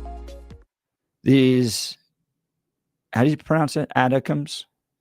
Yeah, just say ATACMS. That's the ATACMS, easiest. that's say right. ATACMS. That's the easiest one. Yeah. Because everything has to have a cool acronym name. What the hell is that about government anyway? We don't have to have a cool acronym for everything, idiots. Oh, well. Well, and the text messages are all long, as you can imagine. It's fantastic. I love y'all. Even the ones that hate me. It's fantastic. Weapons the United States sells to other countries are for killing people. The individual purchase here in America is for defending oneself. There's a big difference in the use. I disagree because as a consumer product, a gun is designed and built to kill as efficiently and quickly as possible. It's just a matter of where you're pointing it. So I disagree with the premise that we're all buying it for defense, because I have a whole lot of hunters in my family and friends that are not buying it for defense at all. They're out there killing things with it and they're eating stuff. And that's fantastic. But again, the other thing is, just because the weapon itself can be used for the murder of somebody doesn't mean that the gun manufacturers know that's the intent of the purchaser. Whereas a country buying U.S. weapons, the U.S. knows exactly what they're going to be used for. Not necessarily. But when doesn't take place? You're assuming offensive capabilities. They also can be used as defensive capabilities all the time. That's why you have a large standing army, because it is a deterrent. One of the reasons that Russia invaded Ukraine is a lack of a strong standing army and things like missile defense. That was part of the problem. So if one weapon can be used defensively and offensively, all weapons can be used defensively and offensively, including nuclear weapons. Nuclear weapons right now have more or less lost their offensive capability. That's why I disagree with the premise that Vladimir Putin is taking us towards nuclear war. I don't think Biden is at all, because nuclear weapons are not necessarily offensive, they're defensive, because that's why Iran wants the bomb, is they want to prevent anybody walking in and saying, if you walk in, we have the nukes. They are used as a defensive weapon in modern warfare right now. So weapons can be used either way. Going back to the idea of intent, why then don't we sell nuclear weapons to Cuba? Probably because they're not our ally at this point. So because we know what the intent would be. We know what they would use it for. But it's also our ally. We're not selling them to our allies. They're our enemy. So I disagree with the idea. We don't sell weapons ever to our enemies. So because it's a we wrong know premise, what they're going to do with them. Yeah, but that doesn't discount my point about the weapons or what's going on in Ukraine, because Ukraine's not our enemy. And we didn't sell anything as far as weapons to Russia so far. So again, it doesn't work. Your analogy there doesn't work. No, I think it works perfectly. No, it doesn't. What it does, because is Ukraine our ally? The analogy that I'm pointing out is that this isn't just like a gun manufacturer putting lots of guns into the market and allowing the individual purchase of these. The United States, when it sells weapons, knows who they're selling it to, what they're going to be used for, and therefore the United States has more responsibility in the end result of what those weapons are used for than the general gun seller does. The U.S. does not know exactly how those weapons are going to be used. That is not part of the deal. That's not part of the. That's Why not part of the wouldn't it sale. be? It's not part of the sale. Why, dude? If we're selling helicopters and jets and bombs, everybody, yes. We know generally what they're going to be used for. If we don't, that's a massive gap in our foreign policy, don't you think? No, I disagree. No, and I don't think that's the premise. And again, going back to the idea of the gun manufacturer is creating a product that is designed to kill as efficiently as possible. And if you're not creating a gun that doesn't kill efficiently as possible, then you're making a bad gun. And you're going to fail inside the marketplace. What the end user chooses to do with that gun is on them. Just like we sell weapons, and our military industrial complex is happy to sell weapons to just about anybody that's an ally. What they do with them on the end result is not necessarily a reflection on us. That's their choice. We took the money, we made the cash. We took the capitalism inside of it. That's why I don't understand the capitalism issue. Bill, that's where I think there's like this, the idea that Russia is purely looking at the Ukraine war going, well, it's just us versus Ukraine, not the United States being involved in this, supplying the weapons, green lighting their use. That's just crazy that you think that they don't look at the situation and go, the United States is in part responsible for this. Why do you think that Putin felt that they were going to get this done in less than 3 weeks? not because the U.S. was involved. They didn't think the U.S. was going to step up at all. So he invaded, assuming that there was going to be no support for Ukraine. But we did support our allies, and that's a good thing. This is the weird part about this, is that you look at the idea of us supporting our ally after they were invaded by an enemy as a bad thing. I mean, we are through the looking glass. That the party of Reagan doesn't want to defend our allies. I'm not when saying Russia that. invades. I'm saying This that is Russia fantastic. sees the United States involved in this, and you somehow think that there's just this clear distinction, like, oh, we sell weapons to everybody. So, the United States or Russia isn't somehow frustrated with the United States and all this. All right, we're way past another break. We'll get to the phone lines. You're listening to the Jeff and Bill Show. Denver's talk leader, News Talk 710, KNUS.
All right, let's go to the phone lines. We're discussing, who knows where we are in this conversation. What's going to happen with Ukraine and Russia? Who's responsible? That's All why I this love stuff. you. We're friends. That's fantastic. Who knows what the hell we're talking about? Who knows where we are on You are this the one? best, my friend. You're the best. All right, Josh, Colorado Springs. Good morning. You're on the Jeff and Bill Show. Amen. Morning, gentlemen. Bill, you're obviously intelligent. I enjoy the mental chess that I play with myself while listening to you. Frustrated many times, but the one thing that I would like to point out is gun manufacturers have never said buy this gun and use it against somebody openly. Biden, on the other hand, has openly said we are supporting Ukraine with these weapons against Russia. I disagree. And that's my only point. I disagree with you on that one, Josh, because I can go back through marketing over the last 15 years and how certain weapons were marketed. And it was about protect yourself from the bad guys that are coming to get you. I think I forgot who the manufacturer is, but they have a very famous ad that worked really, really well for them, where it basically is a guy in somewhat of a flak jacket, hat on backwards, and he's standing there with the gun, and there are the rioters standing in front of him. And it's the idea that this is what's going to keep you and your family safe. They're absolutely advocating that is what's going to happen. Yeah, absolutely they are. They're not saying, hey, go out there and go and shoot this person, nor did Biden say when he gave the missiles to him, hey, go and shoot these at Russia. So it's kind of Bill, the same thing. He literally just said that, didn't he, though? He just said that you can't shoot gave them him permission to shoot into Russia. Yeah. The missiles. Do you think and the marketing gives permission to shoot at someone that you're afraid of. Yes. But same thing. But in the Ukraine Russia case, I'm pretty sure that the U.S. military is involved in nearly, or is at least aware, green lighting possibly every single military incursion by Ukraine. Well, there's operators over there training. I mean, training, but that, we don't know anything about them being involved in the command and control and the decision-making process. We know they're providing some support and logistics, but nothing as far as the actual Ukraine execution. says we're going to fire these ATACMS at this place, don't you think the United States probably knows that's going to happen? Possibly, yeah. But even then, that's the choice they're allowed to make. Thanks for the call, Josh. My bigger point on all this, though, is do you think Russia just somehow doesn't believe the United States is involved in all this? No, Russia wants to make it look like U.S. is more involved than it actually is because it helps them as far as their marketing into a larger war and their messaging around the world. They absolutely want to create that issue. They want to create that image because it helps them. This is all a PR campaign. That's why they changed the rules on the nukes. It's a PR campaign. That's all they're doing. I mean, I just disagree. I think I see all of this U.S. intervention to all these wars, and people blame the United States, and rightfully so for some of it. All right, we'll continue the conversation. You're listening to the Jeff and Bill Show. Denver's talk leader, News Talk 710, KNUS.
It is 8 a.m. in the Mile High City on this Wednesday, November 20th. Good morning, Denver, Colorado. You tuned into the Jeff and Bill Show, News Talk 710 KNUS. I'm your co-host, Jeff Hunt, along with Bill Thorpe, bringing you the freshest insights and hottest takes from the right, left, and center. Congratulations. You just woke up in the greatest country in history, and we're off and running, gearing up for a whole nother hour of engaging discussions, critical analysis, most importantly, your calls and texts, because this is where Denver's voice is heard loud and clear. So grab a cup of coffee, Denver. Let's dive into the issues that matter most to you right here, right now. Coming up after news and comment with Blake Olson. We'll continue as phone lines are coming in. The debate over Ukraine, Russia, United States.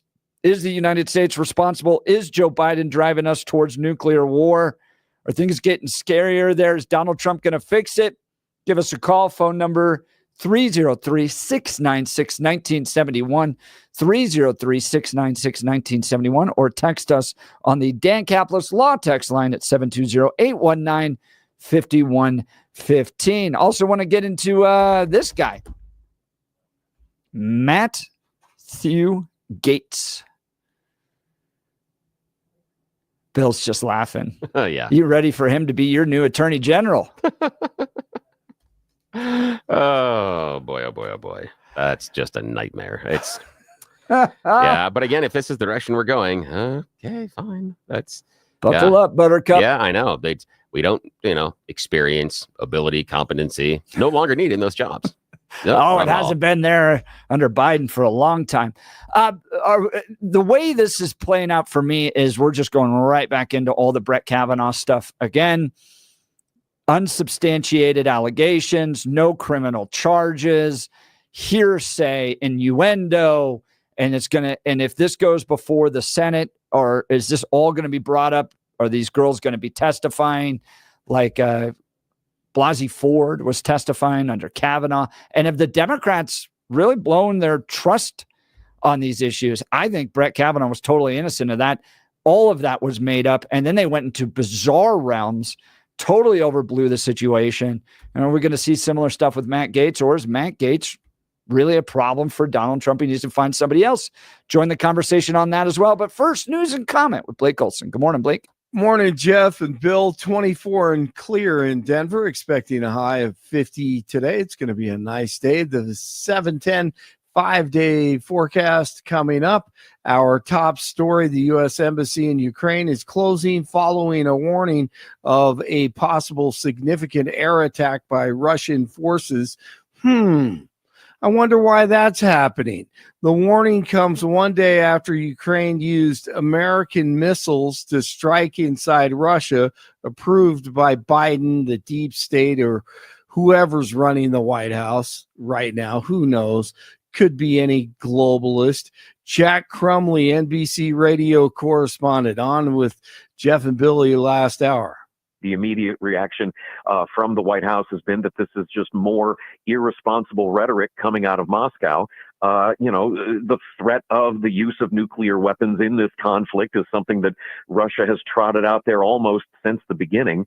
Russia's going to do what Russia wants to do with Vladimir Putin at the helm.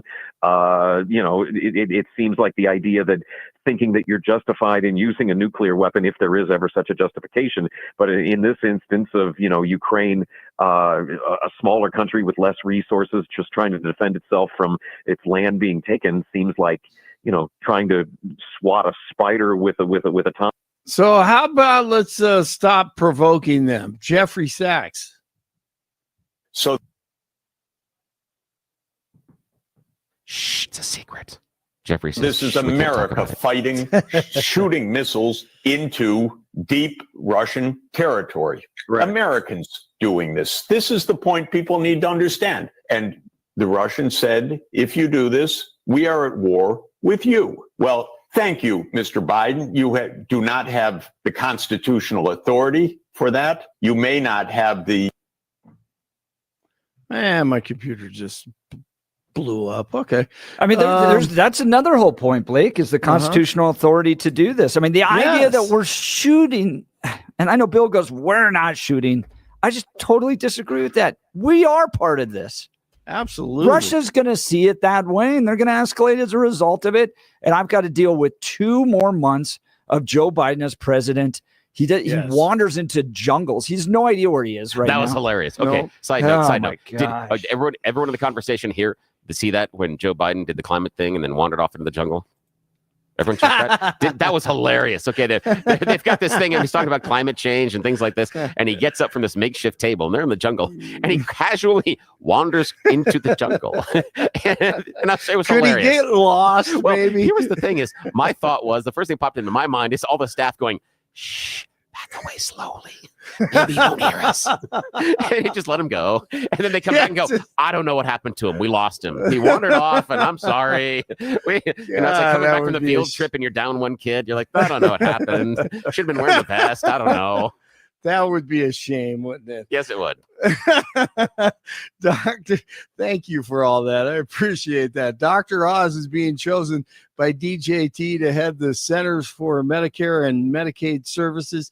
CMS oversees Medicare, Medicaid, the Children's Health Insurance Program, and healthcare.gov, which currently provide coverage to nearly 50% of Americans. Trump says Oz has been at the forefront of healthy living for decades and will work alongside RFK Jr. The Onion is being hit with a lawsuit by InfoWars host Alex Jones. Attorneys for Jones filed a lawsuit on Monday claiming the satirical website submitted an illegitimate bid for the assets of Jones's parent company last week. The Onion said it was buying InfoWars with the support of the Sandy Hook families and was planning to relaunch the conservative website as another satirical website. But that's not happening. Alex Jones is alive and well and producing the content right now as we speak. After school on Monday, a Douglas County school bus driver dropped 40 elementary school children off in an area different from their bus stop, and parents are demanding answers from the school and district staff. Douglas County School District says that they're in contact with the families, and it's incredibly concerning as the student safety is their priority. The bus driver is currently on leave. The man who was reportedly armed is dead after being shot by a Littleton police officer on Tuesday morning. Littleton PD said an officer attempted to make a traffic stop at Bellevue and Keeneland Court when the suspect left the vehicle and pointed a weapon at officers. He allegedly fired several rounds at the officer, who returned fire. He was taken to the hospital in critical condition and died of his injuries. The officer is not injured and is currently on administrative leave while it's being investigated. Charlemagne the Dud called DJT a fascist before the election. Now reality sets in.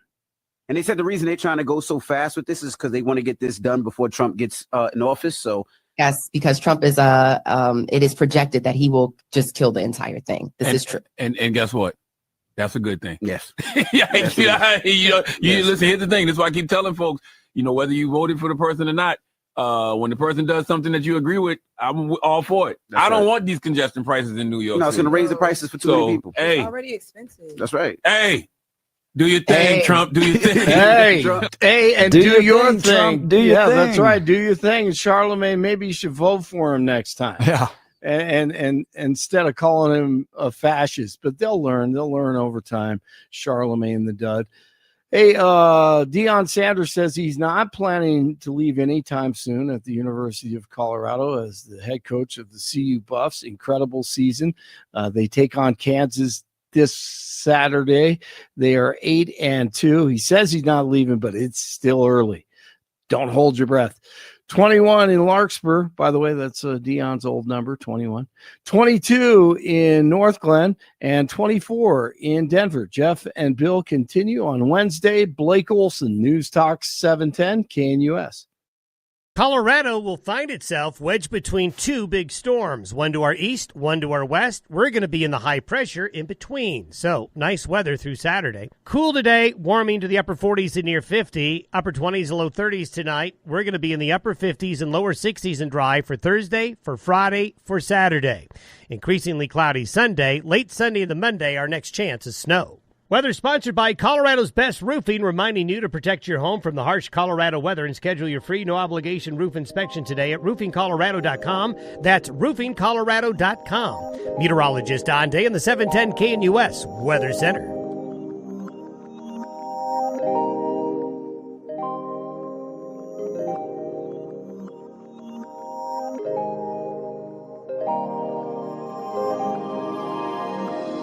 Let's go back to the phone lines. Jacqueline, Sydney, good morning. You're on the Jeff and Bill Show. Hey, good morning, Jacqueline.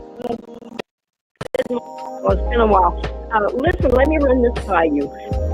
Do you think the United States holds any responsibility when it comes to how they left Iraq, how they bugged out of there and left all that weaponry? And it ended up in the hands of Hamas. That weaponry was used against poor, innocent Jews. Now, is America, or is it just Biden or whoever's running Biden?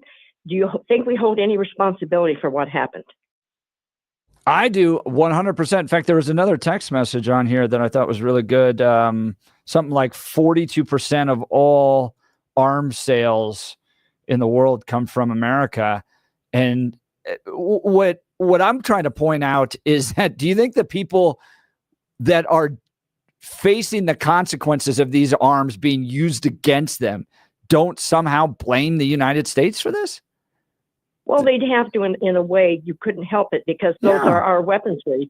And the way that was done was just horrendous. It was done, I believe, on purpose. And I still haven't gotten over the fact they left all those war dogs, which ended up on people's dinner plates. That still annoys me. But we do hold a responsibility about who gets their hands on our weapons. We do. Yeah, now, I got a question on that one. Just out of curiosity, and for both Jeff and Jacqueline, and even for our audience and our listeners, then, do you feel that if a kid takes their parents' weapons and goes and commits a mass shooting, should the parents also be held responsible? Parents, yes, Billy. Yes, I've always said that. Okay. You are responsible for them as long as they live under your roof. Okay. And if they steal from you and take a weapon from you, you're responsible for keeping that weapon safe. Okay. Now, I have another question for you.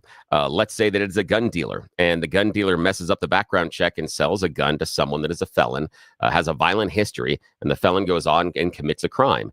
Is the gun dealer, and let's just say the gun dealer either makes a mistake or knowingly obfuscates and doesn't care about the background check, is the gun dealer then responsible for that weapon and how it was used? Yes, he is in a way. Okay. That's fair. That's fair. That is incompetent. That's an incompetent way of selling a gun. And we all know now what the law is. Okay. But I want to say one thing here at the end here. Yeah. I want to tell you, the end of Matt Gaetz, I'm okay with that. Now, here's the other question I have then. If we're going to hold the gun dealer responsible, do you then hold the gun manufacturer responsible for the actions that are taken with their weapons? No, you can't, because, there's a middle party there, a third party, a fourth party. You can't go back to that. Okay. It's just like anything else. You That's can't fair. do that. I now, mean, help me square the circle then. How we have the gun manufacturer, the person that makes the gun, is it responsible for what's done with the weapon? But the U.S., who made the weapons and left them there, how are they then responsible for what people do when they take those weapons? Help me understand why one is different than the other.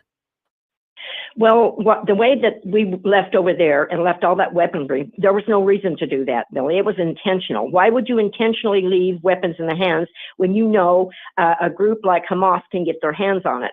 You don't leave your gun laying around your home so your 16-year-old boy can get his hands on it either. There's a responsibility, and we owed a responsibility to our people over there to get them weapons out of there at a timely manner. Now, why do you think Biden bugged everybody out like they did? And was it planned? I honestly think it must have been. Well, here's the thing: it was to allow the bad guys to get their hands on it, on weapons. Yeah, I don't ascribe those type of nefarious motives to the Biden administration. I look more as far as incompetence, but part of that also has to be laid on the table that was set under the Trump administration as well. Part of the problem under both administrations was how we closed down, in my opinion, closed down bases in Afghanistan, and we left a choke point as far as how to get people out.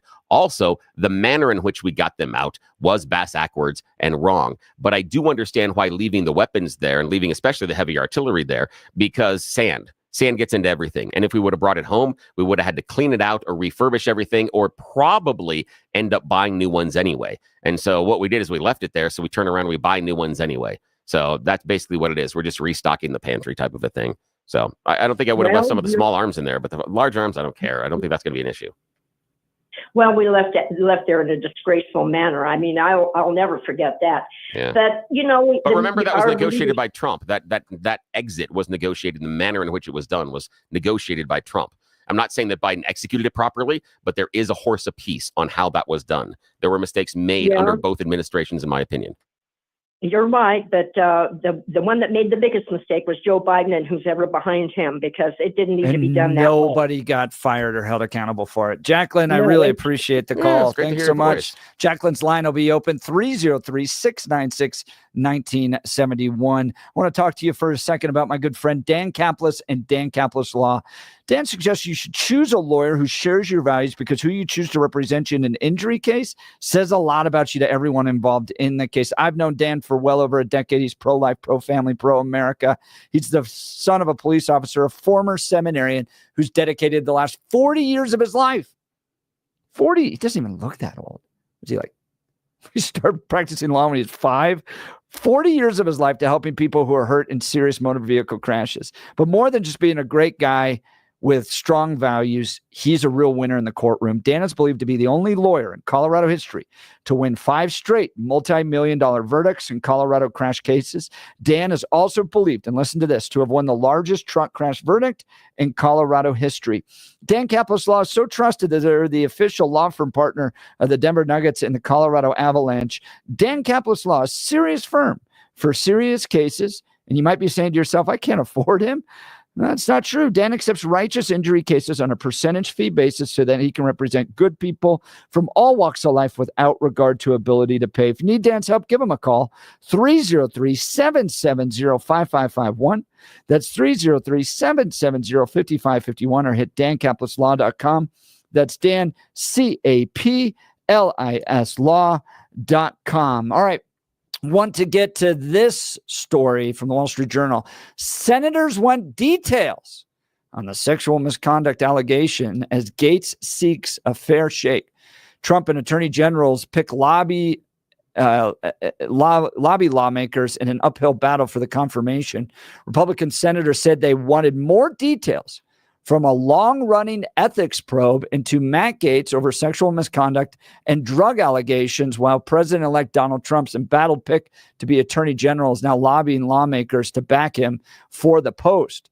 Gaetz, who resigned as a House lawmaker last week ahead of the expected release of a House Ethics Committee report, has indicated he wants to proceed with the confirmation hearing and win the backing of a majority of the Senate. But some GOP senators have expressed concern about the pick publicly and privately, likely leaving him short of the votes he needs to be confirmed. Democrats are set to oppose the nomination. The report is expected to be damaging to the 42-year-old Gaetz. One of the witnesses told the panel she saw Gaetz having sex with a 17-year-old girl at a party in 2017, and both she and another woman said Gaetz paid them for sex. Their lawyers said Monday. The Justice Department also investigated whether Gates engaged in sex trafficking of a minor, a probe that began during Trump's first term and ended last year without criminal charges. Gates has long denied ever having sex with a minor as an adult or paying for sex. So here's my question to the listeners, 710K in US. A lot of this strikes me similar to what we dealt with Brett Kavanaugh, which was an all-out offensive coming from the progressive left, not rooted in fact, in an effort to kill somebody's career.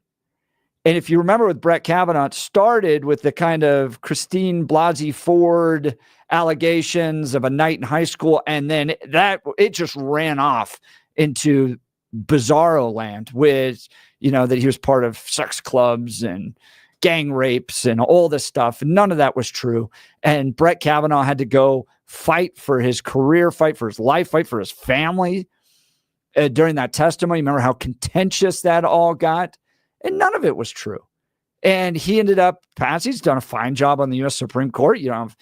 Further allegations taking place. He's settled into his job. He's doing just fine from my perspective. I probably don't agree with everything that he's decided, but this, from my perspective, a 3-year investigation by a Department of Justice that already doesn't like Matt Gaetz, did not bring criminal charges. He is a private citizen.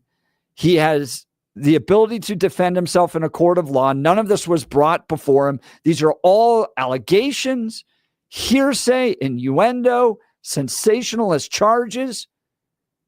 And it strikes me a lot as what we had to do with Brett Kavanaugh. What are your thoughts, Bill? I don't think the Kavanaugh thing is necessarily analogous, because I thought the Kavanaugh issue was, in all points, mostly irrelevant because of the time frame. We're talking about college and high school in that era, and there are decades of other behavior to show whether or not Kavanaugh is that person. Gates's behavior is contemporary. Gates' behavior involves conversations, texts, pictures, videos that he has shown and bragged about with current sitting members of Congress, people that he served with. He has bragged about this behavior. He has openly shown people things that he's done this way. And I question whether or not that is the person that we need to have leading the Department of Justice. But more importantly, other than his alleged moral and ethical failings, he doesn't have any experience at all coming close to this.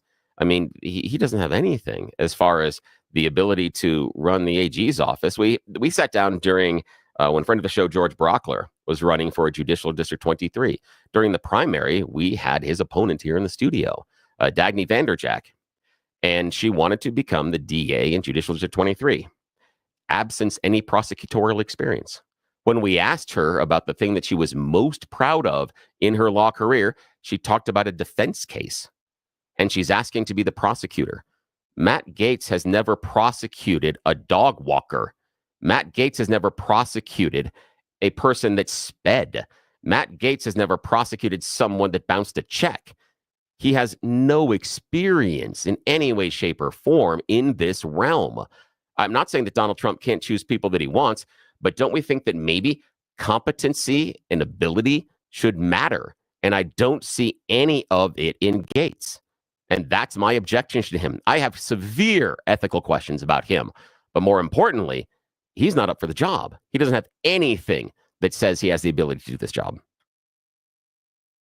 So historically, the attorney general the president has chosen the attorney general to advance their interests, be closely tied and connected to the president, a strong level of trust. I think after Donald Trump's experience with William Barr, who was the attorney general prior to William Barr? Was Sessions, wasn't it? Oh, yeah.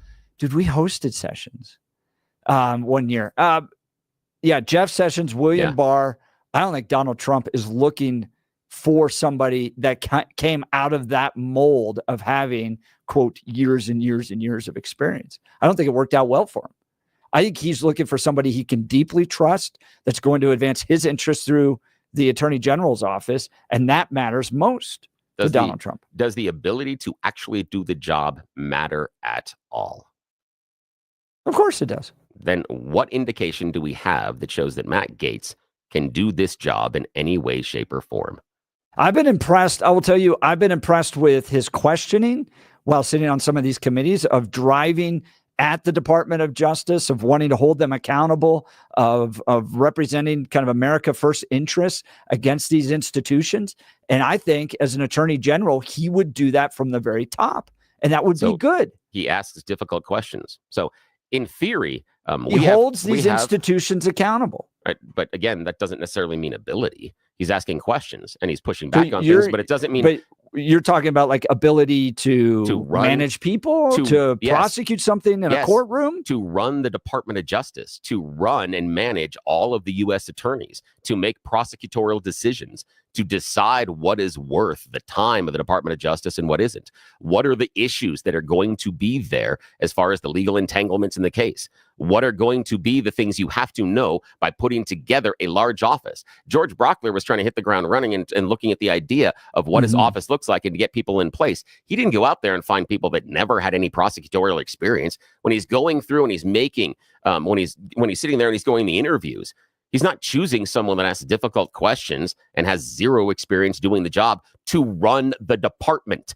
If he wants to bring that person in as a beginner, if that person wants to start at the bottom rung and learn the process of the office, that is great. But George Brockler is not hiring someone with zero prosecutorial experience to manage the office or the department.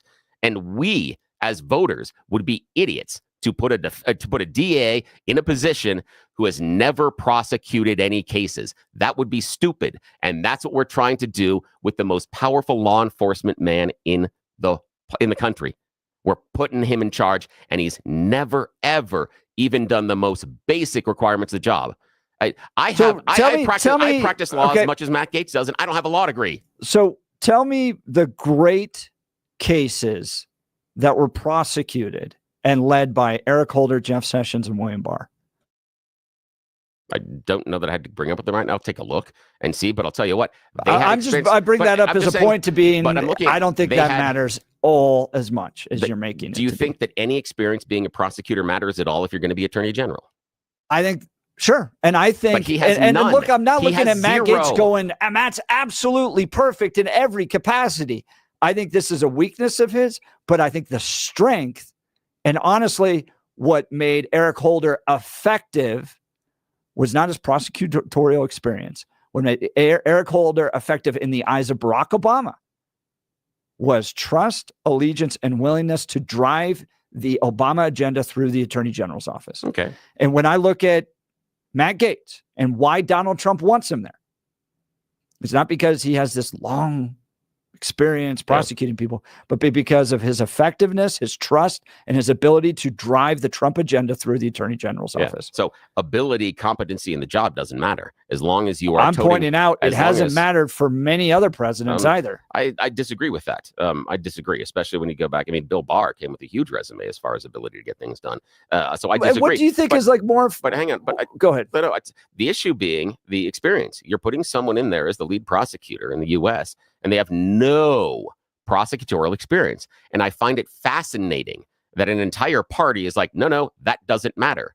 And I'm throwing the BS flag. I'm throwing the BS flag for this. It's not that it doesn't matter. It's that there's other things that matter. No, I said it's other things matter as well. I am asking you, what were the great cases that William Barr prosecuted that were so valuable? And thank God he had all this experience and he served as a great attorney general because of what cases?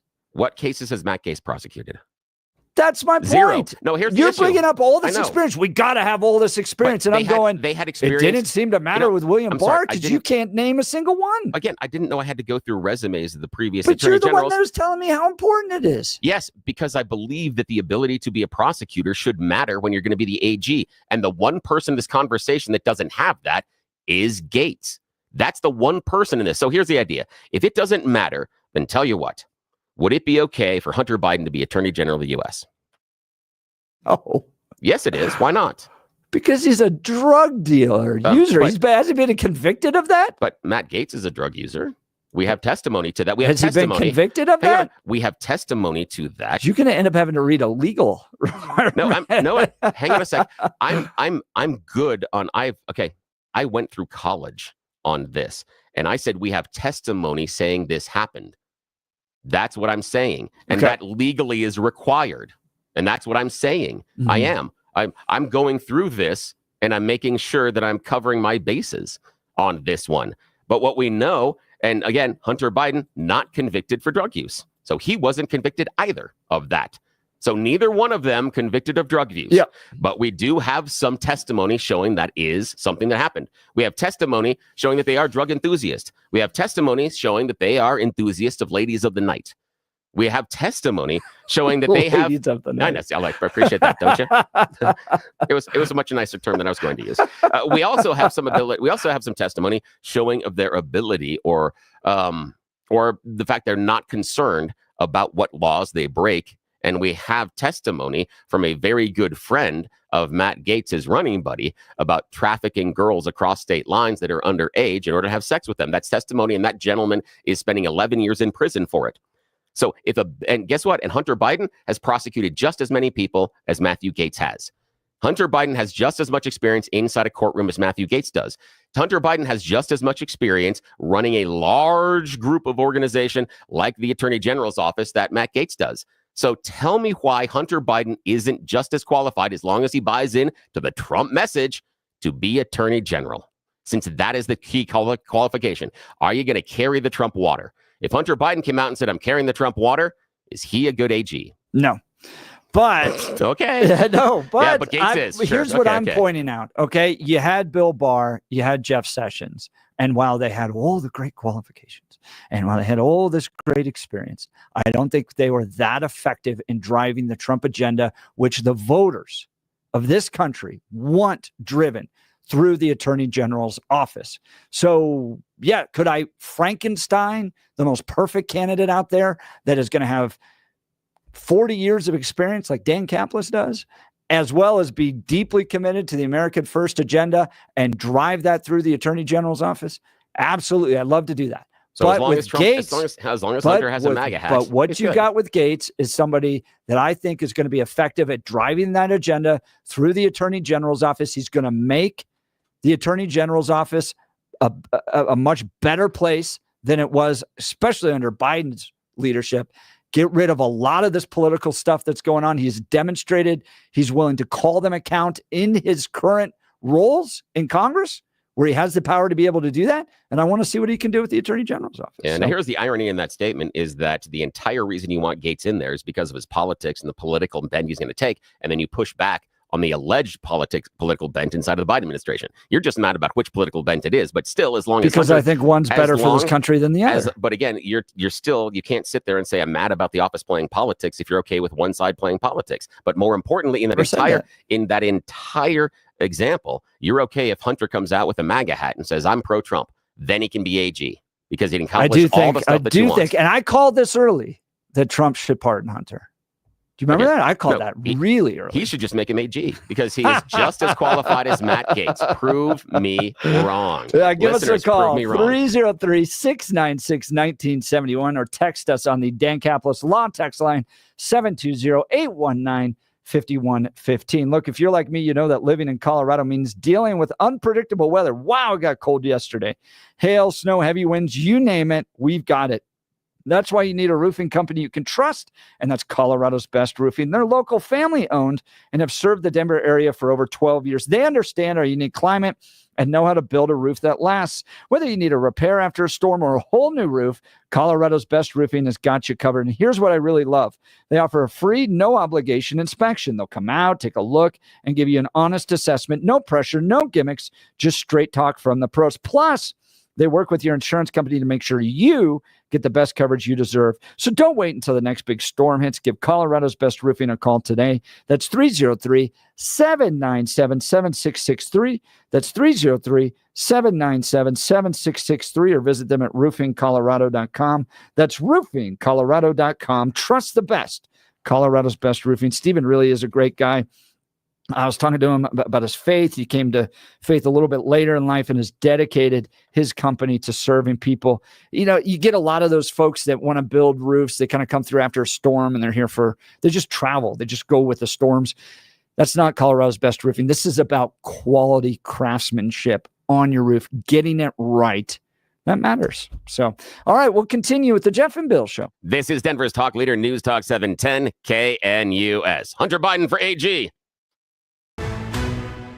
At this hour, I'm Christina Aguayo in Dallas, and here are your top stories. U.S. leaders, including General Michael Flynn, are calling for Joe Biden to be immediately removed from office under the 25th Amendment in response to Biden giving Ukraine the green light to use long-range missiles in Russia. General Flynn taking to X, saying Biden's move is a clear escalation of war and he's sleepwalking the country into World War III. General Flynn wants to put constitutional pressure on Harris to invoke the 25th Amendment, is calling for the House to impeach Biden, wants incoming officials to contact Putin to de-escalate the situation, feels AG-elect Matt Gaetz needs to identify the deep state operatives pulling the strings, and most importantly, he said, pray that the country makes it to January 20th. Zelensky launched half a dozen U.S.-provided missiles into Russia one day after Biden gave the approval. The Kremlin saying they were able to intercept 5 of them and damage the 6th one, preventing any casualties. Texas public schools could use teachings from the Bible in lessons as an option for students from kindergarten through 5th grade.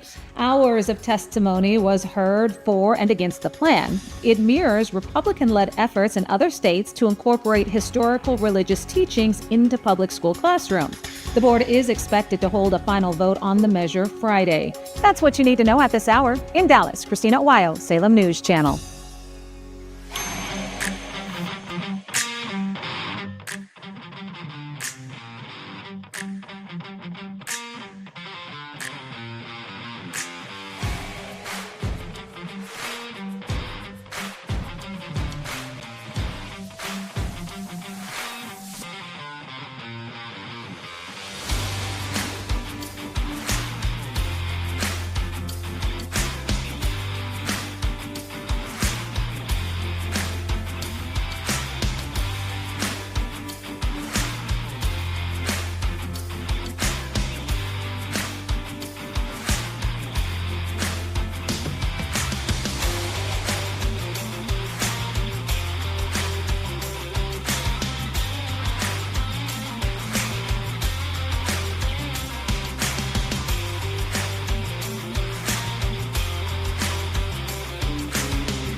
this song.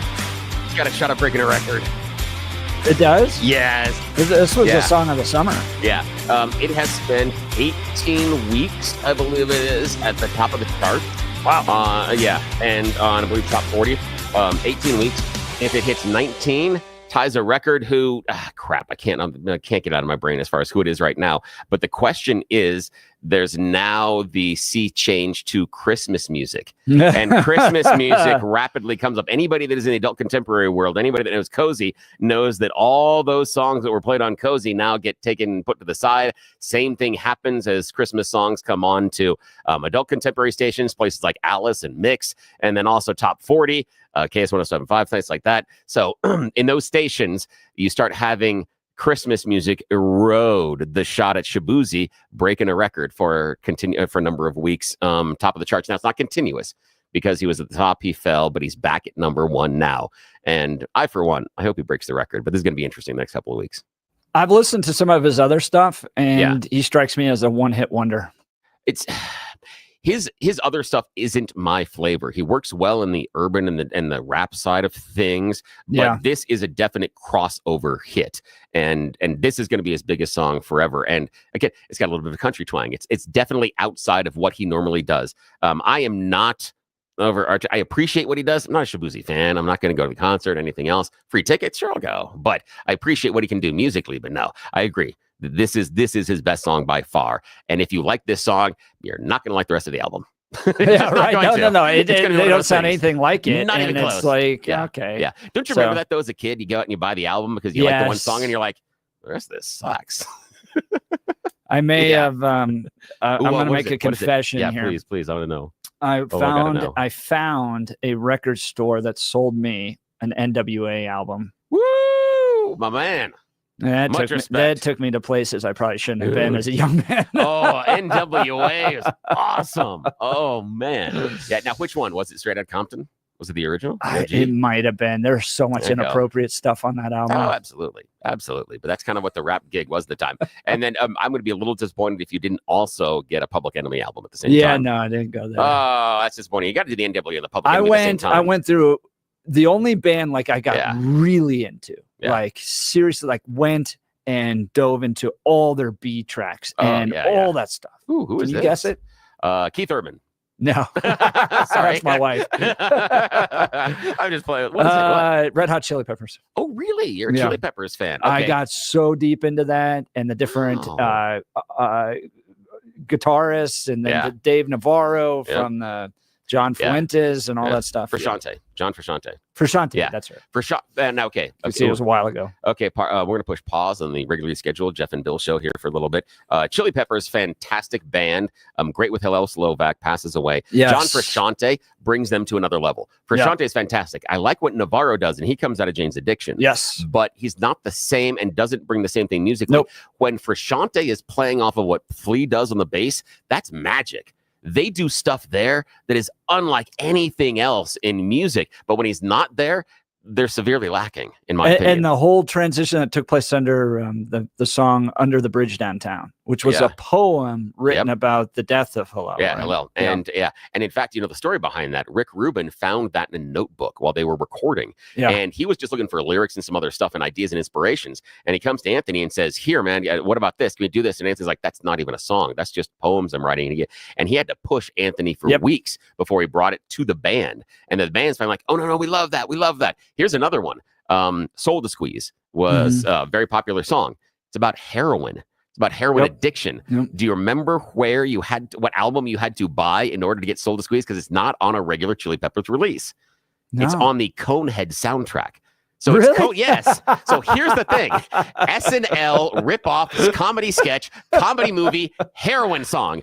I don't get it. Gosh. Why in the comedy movie do we have the heroin song? I never understood that. But for the longest time, that's the only one. Okay. What was your first Chili Peppers album? What is the first one you grabbed? Blood, Sex, Magic. Oh, Blood, Sugar, Sex, Magic. Blood, Sugar, Sex, Magic. Oh, that's a nice one. Good for Shante. That's a great way to start. Did you go back to Mother's Milk? Mm-hmm. I went down all the rabbit holes. Mother's Milk is fantastic. Yep. So underappreciated. Mother's Milk for me is one of their best albums ever. Yeah. That is a fantastic era of what they were doing. Blood Sugar Sex Match is good. Californication, getting to that stuff. Okay. Stadium Arcadium. Yeah. No, those early days. The were early, the best. Yeah. And Blood Sugar Sex Magic is that's fantastic. Look, Nicely done. there you go. That's funny. I probably could have thrown out. Here's the thing about Bill. I could have Yeah. thrown out any band and we would have had the same 10-minute conversation. Yes, we Right? would have. It's not that he's like this deep Chili Peppers fan. It's that he's deep on all these bands. Yeah, I do. I go So hard. I could have been like, Dude, some random ska band from the my 90s. buddies Pete and Boz dropped a new one. Yeah, Action Man. I have no idea who that is. I know. They are septuagenarian rappers out of England.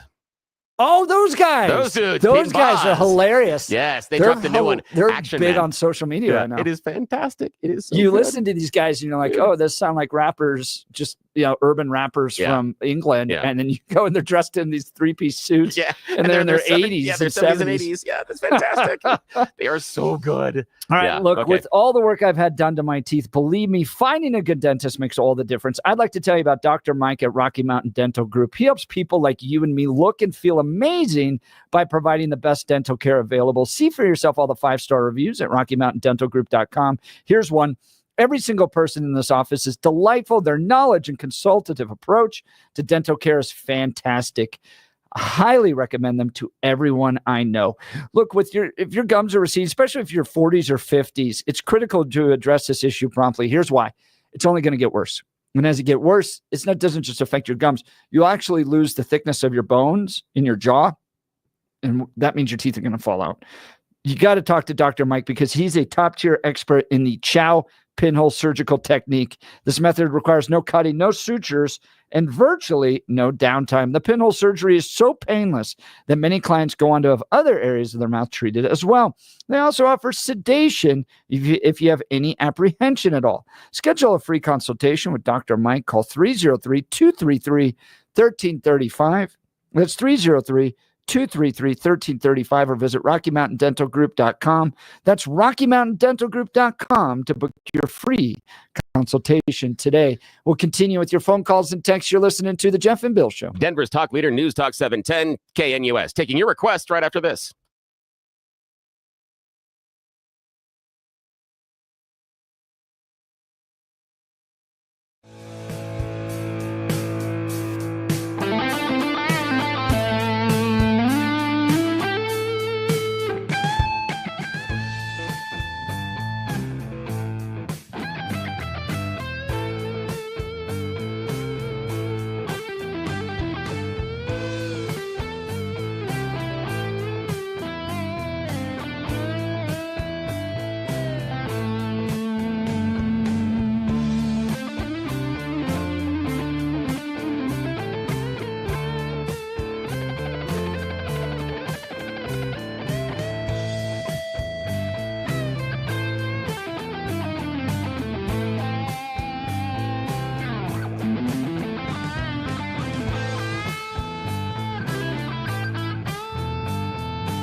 Who's that?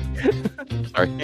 That's further off the air. Sorry. Okay. No, Lorca reminds me of a Bond villain. Every time I hear that, I keep hearing him going, "No, Mr. Bond, I expect you to die." I'm sorry. That's every time I hear him. He's a Bond villain. That's okay. Again, like the fact that he's on the show. Appreciate I love it. the Sebastian Gorka. I just want his paycheck. That's all. Yeah, That's all I want. That's just for a week. Can I try? Just try it out, just to see what it's like. Just to see. I want to tell you, if you've got some food needs, especially next week during Thanksgiving. Nom. Yeah, we're getting serious. This is throwdown time for chow. Black Eyed Pea is the place to go. Look, here's the deal. Yeah, don't do the dishes. Don't do the dishes. Don't do the cooking. You're going to have family in, and maybe on Thanksgiving, you're going to provide food, but you need to go to another place, all that stuff. All right. We as conservatives out here, we're all about Make America Healthy again. It's not about eating crickets. It's not about eating little crackers or just salads all the time. It's about quality. It's quality beef, quality vegetables. It's eating the good food. That is the Black Eyed Pea of Colorado. They're locally owned and operated by Steve and Michelle. I love this restaurant with 8 locations. There's sure to be one near you. When's the last time you took the family to eat at the Black Eyed Pea? Was there last week with my family? Totally full. Totally full. Thanksgiving will be here soon, and it's easier to give thanks when you don't have to cook. Black Eyed Pea will be open on Thanksgiving Day from 10 a.m. to 4 p.m. and will be serving all your holiday favorites: roasted turkey breast dinner, old-fashioned country ham, slow-cooked pot roast, all for $24. My daughter had the spuds. She had the meatloaf spud, and it was delicious. Okay, talk to me about that. What meatloaf spud? So what are they doing with it? Just give me a little bit. Yeah, I've never seen this before, but they basically mix it all together inside the potato. No. And they have cheesy spuds. Oh. They have lots of different types of spuds. They got like 8 different versions of them, but it's awesome. I'm hungry. I'm so hungry. The idea of getting mom's meatloaf and scooping it into the spud is just, delicious. Mix it all together, because that's the best way to eat it. That is. Then me and the kids all had the Mile High pound of chocolate cake. Really? Now, was it a shared piece? Was it like 1 piece and 5 forks, or was it one piece and 5 forks? Yeah, because that's not a solo game. That is not a solo game. Not. That is. I'd eat that for a week. And that's a great idea. That, remember, Thanksgiving is a difficult time. The family is coming over, friends are coming over, dishes, the complications with cooking. Instead, just take everybody out to Black Eyed Pea. They're going to do the cooking. They're going to do the dishes. You guys are going to have an easy meal. Plus, you get to spend all that time watching the football, talking to each other, and not worried about it. Nobody is trapped in the kitchen. Nobody's stuck in the kitchen, not being able to participate in the rest of the conversations. You have a fun conversation with a wonderfully owned Colorado business serving you some of the best food around. And again, no dishes. If you can tell who had to do the dishes in my house when I was growing up, this dude right here. Let them do the cooking for you. They'll take care of it for you. In Colorado. Visit Black Eyed Pea near you. All right, coming up, there's land being set aside in Texas for the mass deportations. We'll get into that. You're listening to The Jeff and Bill Show. We are Denver's talk leader, News Talk 710 KNUS. I'm hungry now. Aren't you?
It is 9 a.m. in the Mile High City. Good morning, Denver, Colorado. You've tuned into the Jeff and Bill Show, News Talk 710 KNUS. I'm your co-host, Jeff Hunt, along with Bill Thorpe, bringing you the freshest insights, hottest takes from the right, left, and center. Congratulations. You just woke up in the greatest country in history, and we're off and running. We got a whole nother hour planned for you of critical analysis, engaging discussions, but most importantly, your phone calls and texts, because this is where Denver's voice is heard loud and clear. Phone lines are open. Give us a call, 303-696-1971, or text us on the Dan Caplis Law text line at 720-819-5115. When you text us, those texts come right into the studio here, which is very, very cool. All right, after news and comment with Blake Olson, 100% on board. A border state offers Trump a massive plot of land to aid in mass deportation operations. There's a Monty Python joke in there somewhere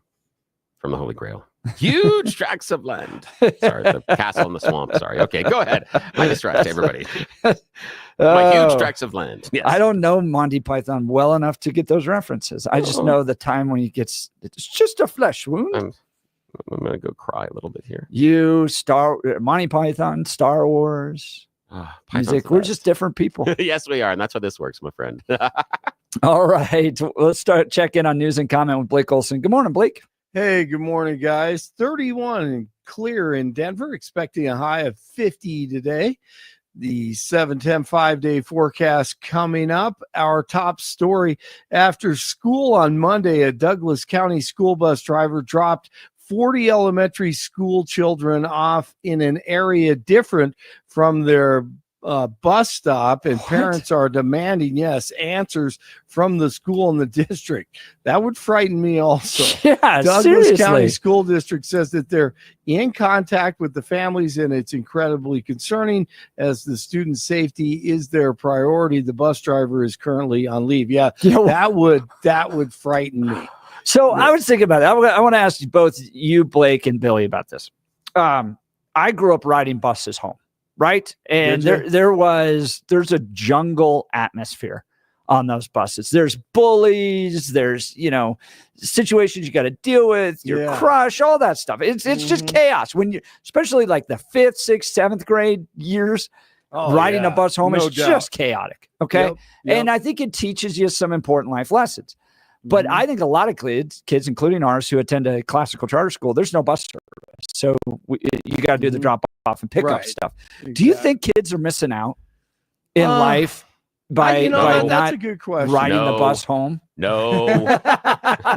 No. In fact, I would want extra security on the buses. I think the behavior that is allowed on the buses is absolutely ridiculous, because as you outlined, Jeff, it is the opportunity for those people that have those negative influences to take advantage of the other kids. It's a jungle. Man. They are negatively impacting the other students, ability to learn in some ways, and also then their community in school, because you realize that inside that school, what they're teaching you is that some of these people, when given the chance, are going to take advantage of you. In some ways, they are going to be violent towards you. In some ways, they're going to hit you and hurt you. They're total jerks. But isn't it important to learn to deal with those types of folks? Like I remember, I was 7th grade. Remember this exactly. This kid would push me down out of the bus every single time, or maybe 6th grade. Man. So I learned to walk fast, right? I'm just, I'm going to get off. And then eventually I just had enough and stood up to him and threw him back down. And I feel like that maybe it was a little life lesson that's how you got to learn to stand up to bullies. Yeah, there's some of that. And my 8th grader, he just got on the bus, not too far from the house here. And I think about that, often, because I had a couple of those experiences, but no, I guess it's part of a life lesson.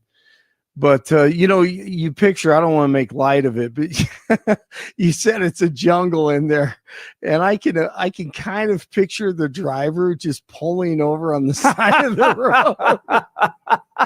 I'm done with this. Get out. I don't care if I get fired. Yeah. I mean, that's horrible. It's like that, Chris Farley. What movie is that? Billy Madison, where he just loses his mind as the bus driver. But here's another question. Here's a bigger question. Our culture has gone with bullies, and believe me, the bullies that I knew growing up are now in prison. Okay. Same.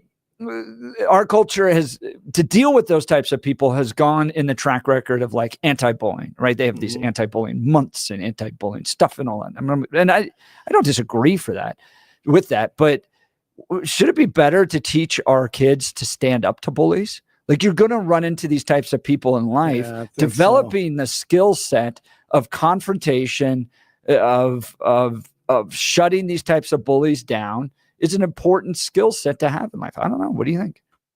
Well, there's different spectrums too. I mean, that gets in a dangerous area also. I used to think that, but man, kids are so different. You know, there's just so many different types. It's just, it is a challenge to say the least. And it's wild. Question I've got is, allow, where do you draw the line? No, I don't think you allow it at all, but I'm wondering if we're equipping.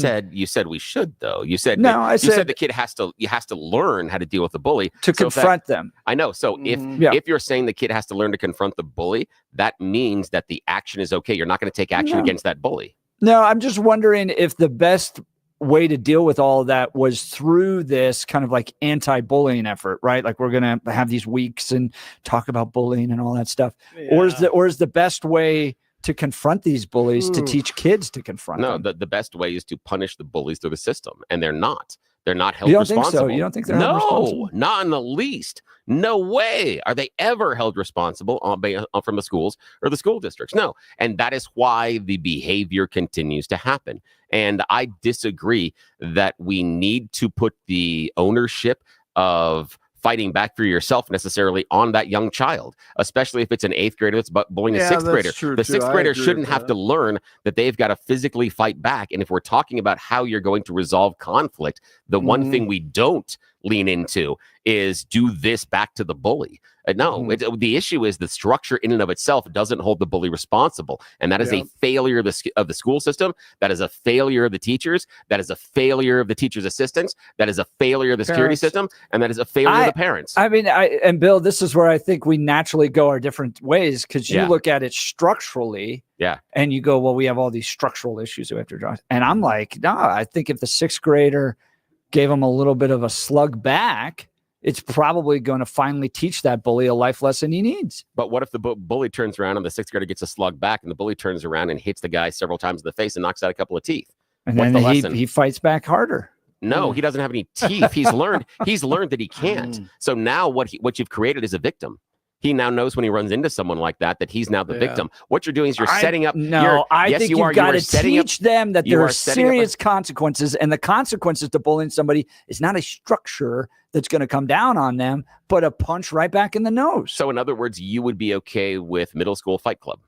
That should be a sanctioned class. I think you're jumping to a conclusion. No, but we have to teach the bullies about this, and we have to teach the kids to defend themselves. So regardless of the situation with the bully, we should teach kids to defend themselves? Depends on what you mean by defend. You're talking about personal self-defense? Sure, go right ahead. If you want to do a martial arts class in schools and stuff like that, I don't think there's anything wrong with that. But your issue was that we need to have the kids self-regulate this by beating each other up. So if we're going to do that, let's sanction it inside a school, so at least we can monitor it and have the nurse there. So let's do it. But then we can't talk about it, Bill, and that's part of the problem. Yes, exactly. Middle school fight club. It'll probably be a better fight than the Tyson fight. Yeah, it probably will be. Now I'm finding out that thing was fixed. What a shocker. Yeah, I know. Did you see those videos? I saw those videos, and I actually believe them.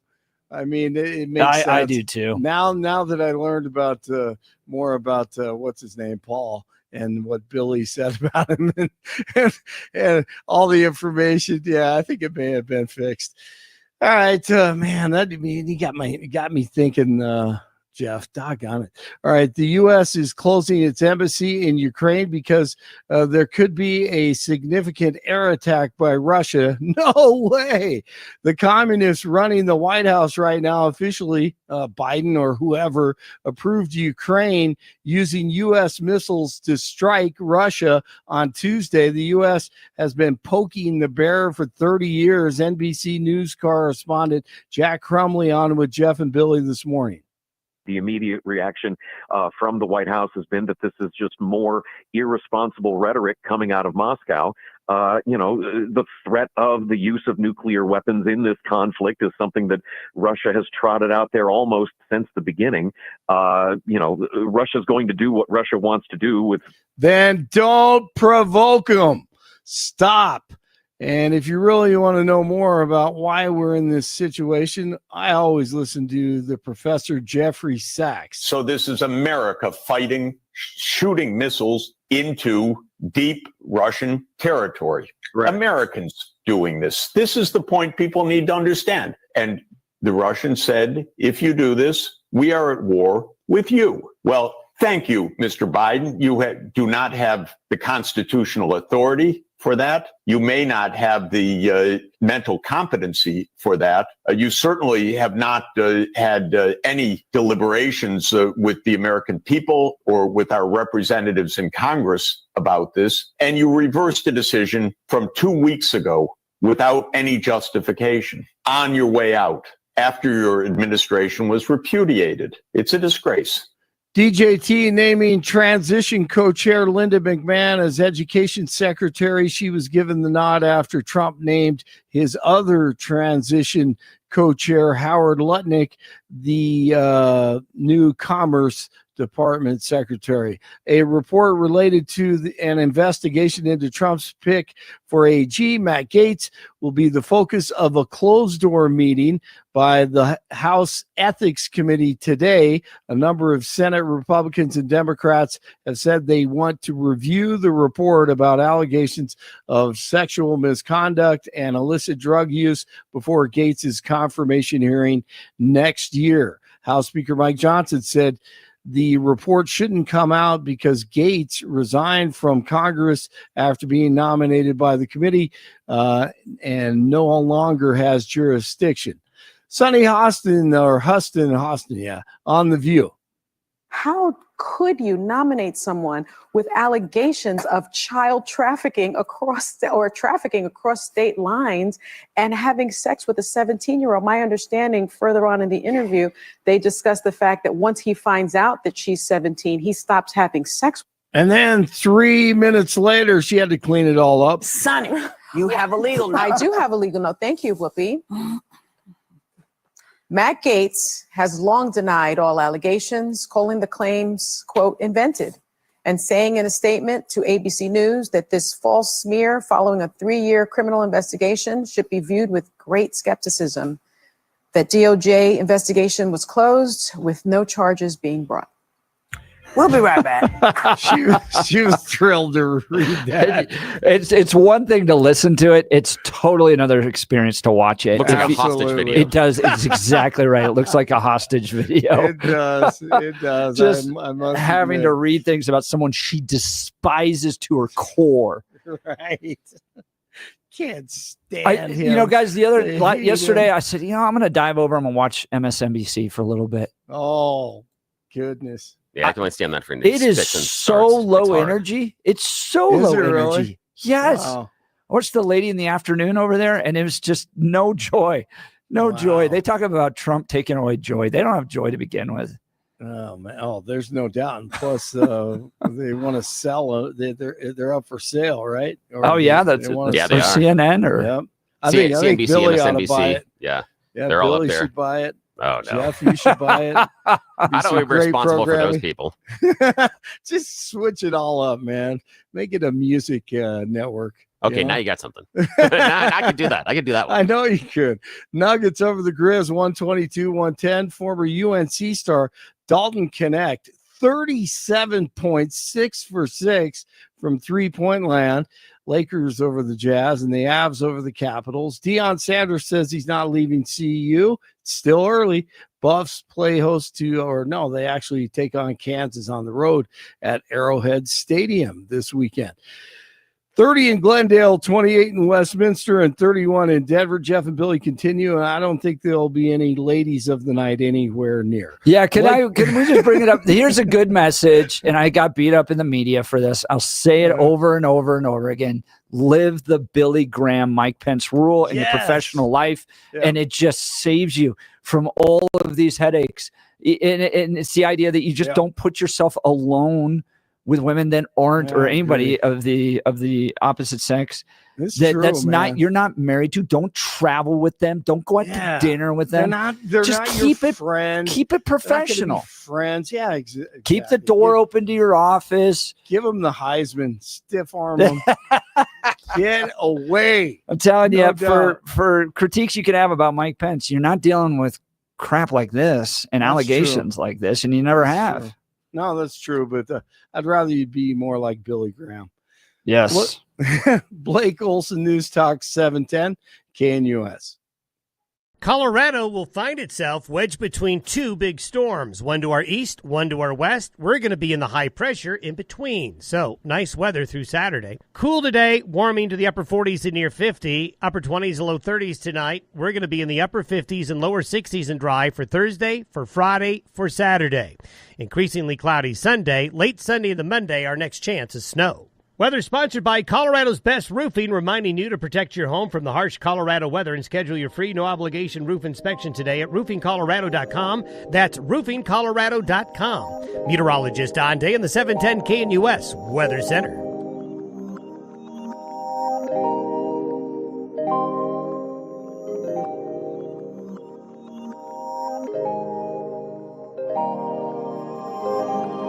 All right, Texas is offering the incoming Trump administration a tract of more than 1,400 acres on which to stage its mass deportation operation when it enters office in January, as the transition team begins to make preparations for the ambitious project. This being reported exclusively by Fox News. Texas Land Commissioner Don Buckingham has written to President-elect Donald Trump offering him the land in Starr County, which the state purchased from a ranch owner in October. The 1,402 acres are in the Rio Grande Valley sector near the border. Her letter to Trump, obtained by Fox News Digital, says her office is, quote, fully prepared to enter in an agreement with the Department of Homeland Security, Immigration, and Customs Enforcement, or the United States Border Patrol to allow a facility to be built for the processing, detention, and coordination of the largest deportation of violent criminals in the nation's history. What I care about, the letter continues, is that we have safe communities, and there's no doubt that we are losing too many of our children to these violent criminals that are coming across the border. I'm 100% on board with the Trump administration pledge to get these criminals out of the country, and we are more than happy to offer our resources to facilitate these deportations of these violent criminals. Looks like it's starting to come together. Starting to build out the process in order to do this. Now, last time Donald Trump tried to do this, like day one, lawsuit. It seems like that'll be the case on the progressive side again. They're going to want to try to stop this and slow it down. But I imagine the Trump administration's anticipating that and probably going to try to find ways through or around that. But now the land's being developed. They said the military is going to be used in order to do this. The plan is coming together. Do you think they're actually going to start mass deportating people, Bill? I am right now. I remain unconvinced. Let's see how this works out. I still don't understand the process or the procedure. I don't understand how we're going to use the military as a law enforcement agency. I haven't seen anything outlined how they're going to go after these people. What's going to be the process as far as who's chosen to go first and how. We keep hearing about all the criminals. Okay, but which criminals are we going to do? Are we going after people that are already locked up in prison and jail across the country. Okay, that's fair enough, but that's not going to get you close near to the number because Donald Trump was running around to 13,000, but he's been claiming 22 million. So that 13,000 that are already locked up doesn't get you anywhere close to your goal. You can't go in and grab someone like, we have the Lincoln Riley trial going on right now. Yeah, that is terrible, by the way. But you can't. Oh, it's awful. It's absolutely horrible. And I'm also hearing rumors that his brother may testify against him because of some of the things that have come out about the attack and everything else. The brother's like, whoa, hang on a sec. So I don't know. Did you hear about the recording, by the way? Yeah. Between him and his, I think his fiance and where she's like, awful. I know what you do. Yeah. She doesn't claim, like, she doesn't give an admission of guilt with regards to him. But there's this interesting sentence there about, I kind of know who you are. Yeah.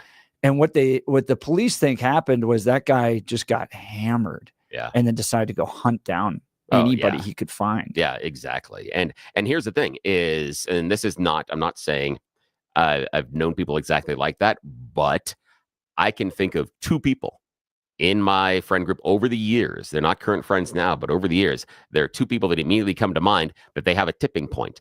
And once their alcohol volume reaches a certain area, they're fighting. There was someone we knew in high school and into college that we knew, and we had to, in parties, literally start watering down beers and things and other drinks, because if this person hit a threshold, there was going to be a fight, and it didn't matter who he was punching. It didn't matter. And sometimes there are people that are wired that way, and he's absolutely and horribly, it's atrocious what it looks like he's done. Let's hope that they can prove it in court and get a guilty verdict. But that is not someone Donald Trump could pick up and deport right now, because he is required to have due process. Right. Now, afterwards he can, but he couldn't yank him out of the courtroom right now. And the other problem you have is we are not in Minority Report. We can't have any precognition of the crimes you're going to commit. So the idea of, okay, we're going to go after the criminals, that's fair, but that's not going to get you anywhere close to what you need based on those numbers. So that's what I'm curious about. What do you think about these states and cities that are like, no, we're going to fight it? Like Los Angeles, for instance. We want to be a place where illegal immigrants can live. Now, legal immigrants, that sounds great. Yeah, but they're not doing that. I mean, nobody. I don't know any. I don't know anybody who's going, legal immigrants have got to go. Well, yeah, our current president-elect and his vice president during the campaign had talked about getting people that would be legal out of the country, and that would be Haiti, the Haitian immigrants in Springfield. They are in the country illegally. They're on temporary protected status. They didn't cross. They didn't come in here. They're here. Under a boat. Did you say illegally or legally? Legally. They're here. Legally. They're here legally. Yeah, but Donald Trump and JD Vance have both talked about they're on a temporary them. thing, right? I know, but they're here legally. So what Donald Trump and JD Vance have talked about is deporting them. That would be a deportation of people that are here legally. They can yank that temporary protected status, fine. But again, that's going after people that didn't sneak into the country. They came in here through a process that was legal at the time. But are we going to go after those? That's what I want to know. I understand the idea. We have this giant camp that we're going to start building. Okay, who are we going to go after? And the problem I see is one that I've been outlining for a while. The easiest people to grab and define, because if you want the numbers and to show you're taking action, are the ones that are least likely to do the crimes. The people that are living the most in the open, the people that are the easiest to find, are the ones that are least likely to get to be a threat. So there's a law of diminishing returns that if you're trying to find the people that are going to be the most danger to our society, it is more time, it is more costly, it is more, you have to have more of a time investment, and it becomes more difficult to go after them. Also, the more dangerous ones to catch. So it all becomes more complicated if we're going to go after, and more expensive. I wonder how much all of this too is like a message to people that outside of crossing the border, which I think is a crime. Yeah. And in doing that, that makes them a criminal from my perspective. Yeah. But generally live decent lives, are looking at all this going, military? They've now secured the land. They're going to start building the housing. Yeah. Holy cow. Honey, we're going back. Here's the thing this is the problem, that is based, in my opinion, that is based on a false assumption of the illegal immigrant community. Because when we talk to the illegal immigrant community, they don't view crossing our border illegally and coming into the country as a crime. They don't. They view that like jaywalking as a minor. They don't view that. Yeah, I as, understand there's a crime, but don't but you see them looking at the consequences of that going, no, because whoa, and here's the things are reason getting why. serious here. They don't believe that when Trump is talking, he's talking about them. They firmly, and all the stuff that we've seen in focus groups, when they talk about Donald Trump deporting, they talk about, oh yeah, they're deporting the criminals, the gang members. I just came into this country illegally, yes, but I'm looking for a better life, and I've been an upstanding citizen. I haven't broken any rules. They firmly do not believe Donald Trump is targeting them. And that's going to be the huge disconnect for so many families and so many communities across the country, because I agree with you. Donald Trump is absolutely targeting them. They just don't believe it. And that's why you saw some of the support inside of the immigrant community because of that. We're getting some breaking news. Jose Ibarra is found guilty of murdering Laken Riley. Good. Thank goodness. Now, here's the question, though. Now, that's the type of criminal that you absolutely want out of this country. But do you deport him? Yeah, and that is a really good question, because here's both sides of that. Yeah. $40,000 a day to tax, or $40,000 a year to taxpayers to house this guy? Or does he go back to Venezuela and Venezuela is like, whatever, let's him back out on the street? Maduro doesn't care. Yeah. Because Maduro won't even share his criminal convictions with us. When we're getting people through Venezuela, Maduro won't even tell us whether or not these people are criminals. So he's not playing around with us. And, if we think that if Donald Trump is saying that Venezuela and these other countries were emptying their prisons and their mental institutions, which was stupid. But again, if he thinks they're emptying their prisons, why do we not think that if we deport this killer, and we can say now he is a convicted killer, back to Venezuela, Maduro won't write him a check to come back here into the U.S. and do more stuff? Why do we believe that by removing him, we have removed the threat? And that is a really weird intellectual exercise, because it may be an argument that instead of deporting someone that has killed an American citizen, we are safer if we put him into our prisons. But that's not the promise that has been made. And I don't think we are safer if we throw him back into Venezuela. I don't think we're safer. Guilty on 10 counts in Laken Riley's murder. Jose Ibarra found guilty on 10 counts. Now, this is bittersweet, because Riley murder. You want him to be held responsible. And it's nice the justice system has provided justice for the Riley family, but it doesn't make them whole. It's never going to be okay. No. They're never going to celebrate another holiday, and it's going to be okay. Breadman texting, the guy in Georgia gets deported feet first in a box. I don't disagree with you, Breadman. That's one way to send him back to Venezuela. Here's the thing. Here's the thing.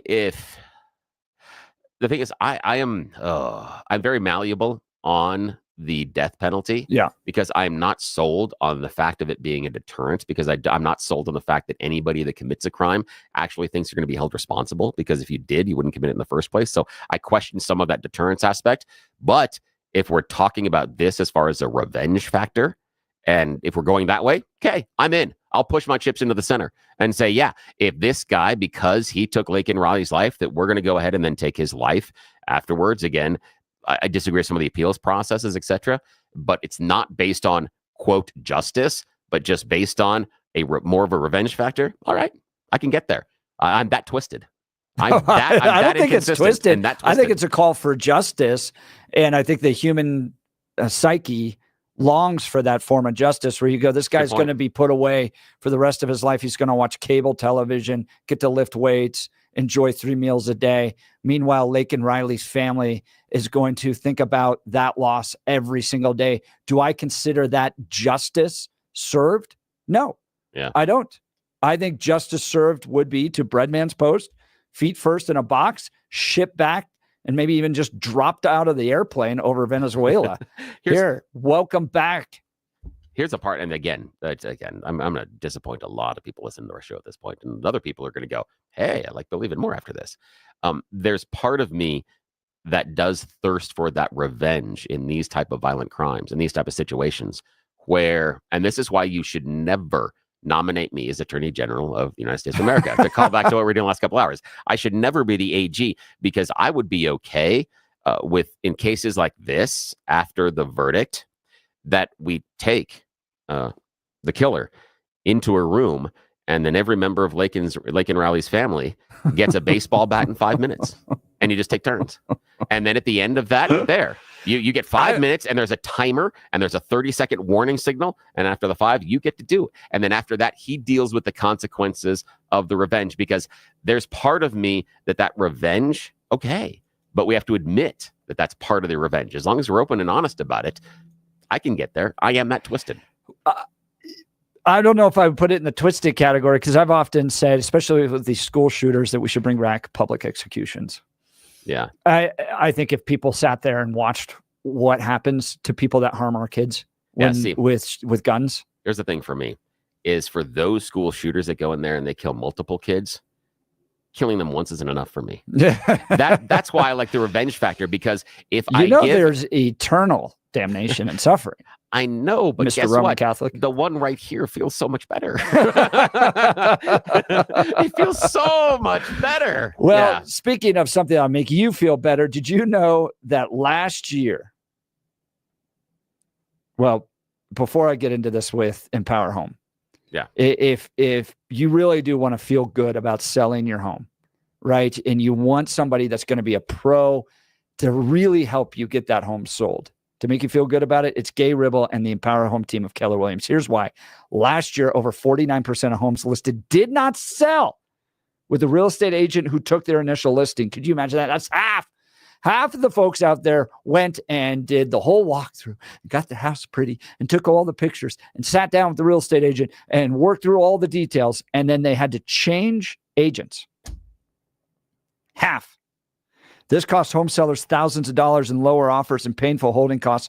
Gay Ribble and the Empower Home team of Keller Williams have a track record of selling homes fast, and they get their home sellers 6.1% more money on average, netting their sellers $30,500 more in their pocket. Look, if you've gotten to a point of life, kind of like you are with me, you've probably had to sell your house a few times, move, relocate for jobs, all that stuff, and you've had a bad experience with a real estate agent, okay?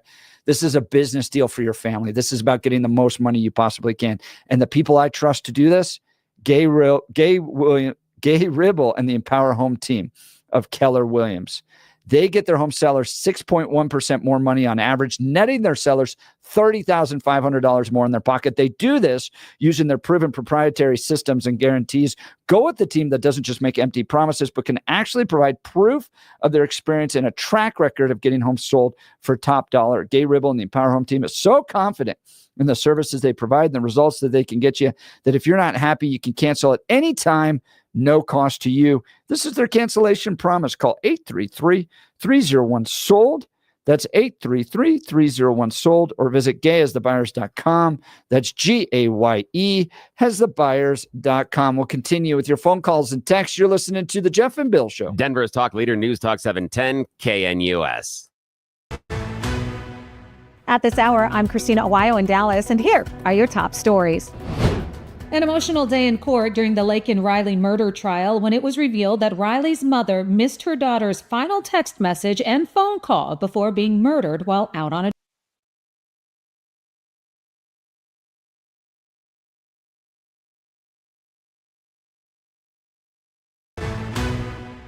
At this hour, I'm Christina Awayo in Dallas, and here are your top stories.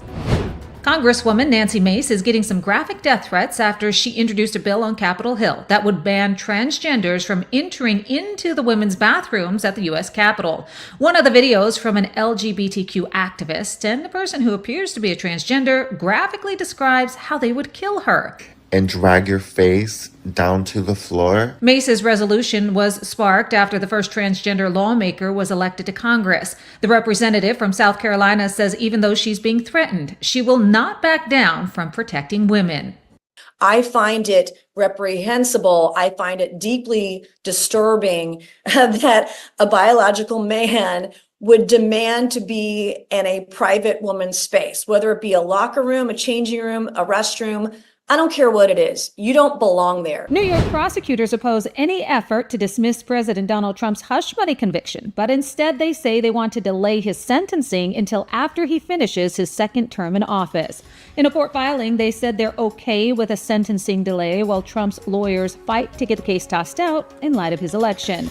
Judge Juan Merchan has not set a timetable for his decision. Trump's spokesperson said the filing from prosecutors is a, quote, total and definitive victory for Trump. That's what you need to know at this hour. In Dallas, Christina Ohio, Salem News Channel. RockyMountainBargains.com, where you'll always pay half price. Why pay retail when you can get what you want at 50% off? Just go to RockyMountainBargains.com and save. Here's this week's featured item. A Keurig K Supreme Plus Smart Serve coffee maker valued at $200. Get it now for half price. Get it now at RockyMountainBargains.com for 50% off. RockyMountainBargains.com, where you always pay half price. Restrictions apply. Go to RockyMountainBargains.com for complete details.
Welcome back to the Jeff and Bill Show. Breaking news. Jose Ibarra found guilty on 10 counts, including the murder of Blake and Riley. Justice, in my mind, is the execution of Jose Ibarra and then having his body dropped out of the back of a plane in Venezuela. How much do you hold accountable the Biden administration for this? The guy came in. They knew he had done something wrong with a minor. They still allowed him to get the work permit. He was on an airplane. They flew him from New York to Georgia. Does the Biden administration have blood on their hands with regards to Laken Riley? I don't know, because it's hard for me because I would have to know more about what Justice Department and everything else knew beforehand, especially if, again, we'll call back to earlier, Matt Gaetz hasn't been convicted of anything. So if this guy also hadn't been convicted of anything, can we make that assumption? Because we're not, earlier in the conversation, supposed to make the same assumption with Gaetz, according to members in Congress. I, however, personally am going to make the assumption. I will make the assumption on both of them. I will be happy to make that assumption.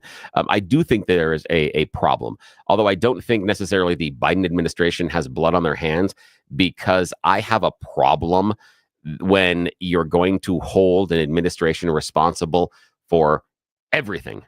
And this is any of the behaviors of anybody at all, because you could say, in theory, you could probably twist it to a point of, is the Biden administration responsible for the school shootings? Is the Biden administration responsible for these rapes? Is the Biden administration responsible for? So I have a problem with that, and I have a problem doing it with the Trump administration as well. But I do think that the lack of law enforcement and the lack of concern by the Biden administration is a black mark and is an issue. And if the Trump administration can change that, okay, that's a win. But as we outlined earlier, it's going to be very difficult as far as what you're going to do with these type of criminals, because I'm not certain that what we want to see is this guy being sent back to Venezuela. Because the last thing we want to see is him posting on TikTok and Instagram about, now I'm out at the bar, look at me, I'm living life, and it's like that dude from that murdered that American girl in Aruba. Yeah.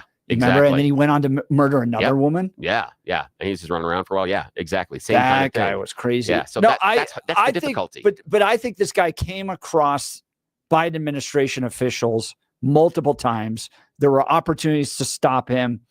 He was found guilty of doing something, I don't know what it was, with a minor, to the point where they knew that. They knew that this was not a clean guy that's just trying to live quietly here. He had done something wrong with a minor, and they still gave him the work permit. They allowed him to work here. I absolutely hold the Biden administration accountable for this, because they interacted with him. Look, did you wake up with joint pain today? Does it hurt when you do even the most routine physical activities? Have they told you it's time for knee or hip replacement surgery? Stop what you're doing and listen. You deserve a life of comfort and ease with no surgery and no meds. At QC Kinetics, they can get you there. QC Kinetics is the nation's leader in regenerative cellular treatments for joint pain. This is an all-natural approach that harnesses your body's own healing properties to treat the root cause of your arthritic pain. Everybody's talking about it now, and it's so cutting edge. The protocols developed by QC Kinetics are life-changing for so many people. Tens of thousands of satisfied patients with more every day. Yes, you can have real lasting relief from chronic joint pain without drugs, without surgery, and without downtime. Discover your options with advanced regenerative medicine at QC Kinetics. The consultation is absolutely free. 303, here's their phone number, 303-900-8986. That's 303-900-8986. Get the care you need with QC Kinetics. Joel here in our office playing more golf than ever as a result of QC Kinetics. So you don't want to go down surgery, drugs, all that stuff. Get the care you need with them. With locations in Aurora, Superior, Highlands Ranch, and Colorado Springs, QC Kinetics can serve you. We'll get to your phone calls and texts. You're listening to the Jeff and Bill Show. Denver's talk leader, News Talk 710 KNUS.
going to warm up a little bit today. 48 degrees, sunny and cool. Tomorrow, 58. Friday, 63. Saturday, 65. Oh my God. That means I'm going to love it. I'm going to get to wash the car Thursday or Friday. Yes. I'm excited about that. Probably will be my Friday. And then the activity. snow comes back on Tuesday. So you can get the snow. Damn your it. car all dirty. Yeah, I will. But I got to get the dirt off of it. It's just a little dirty on it, but I can't stand that. Look, for a lot of us out there, it's happening. Your hair happens to be thinning. Maybe your crown's disappearing. Maybe hair loss has you feeling like your identity's lost altogether. Well, I've got good news. And I've seen my family members go through this. It's tough. It's tough to lose your hair, especially if you're in the dating pool. You got to get that fixed. It brings back the fact that you look younger, but it also brings back an energy in your life that's really important, right? This is an incredible yet simple one-day treatment that starts growing your own natural hair the very next day, and it's guaranteed to grow for life. It's the Advanced FUE with advanced hair. Look, if you're on Instagram, probably like me, you've all seen the pills and lotions that come with monthly subscriptions. They might help retain what you have, but what if what you want is your own natural hair permanently growing in specific areas? From advanced hair state-of-the-art facilities to world-class Dr. Tanya Pauls, it's not maybe will your hair regrow. It's guaranteed that your new hair will grow. You decide how much, how thick, and where. It's why Advanced Hair is the winner of Westward's Best of Denver. For your free consultation, listen to this, $250 off and 250 free hair grafts. You got to give them a call today, 720-459-HAIR. That's 720-459-HAIR or advancedhair.com. Advancedhair.com. Bring back all that youthfulness, energy. Get the ladies all excited about dating you. Advancedhair.com. We'll fix that for you. Advancedhair.com. All right. It's been a heck of a show. Has it ever?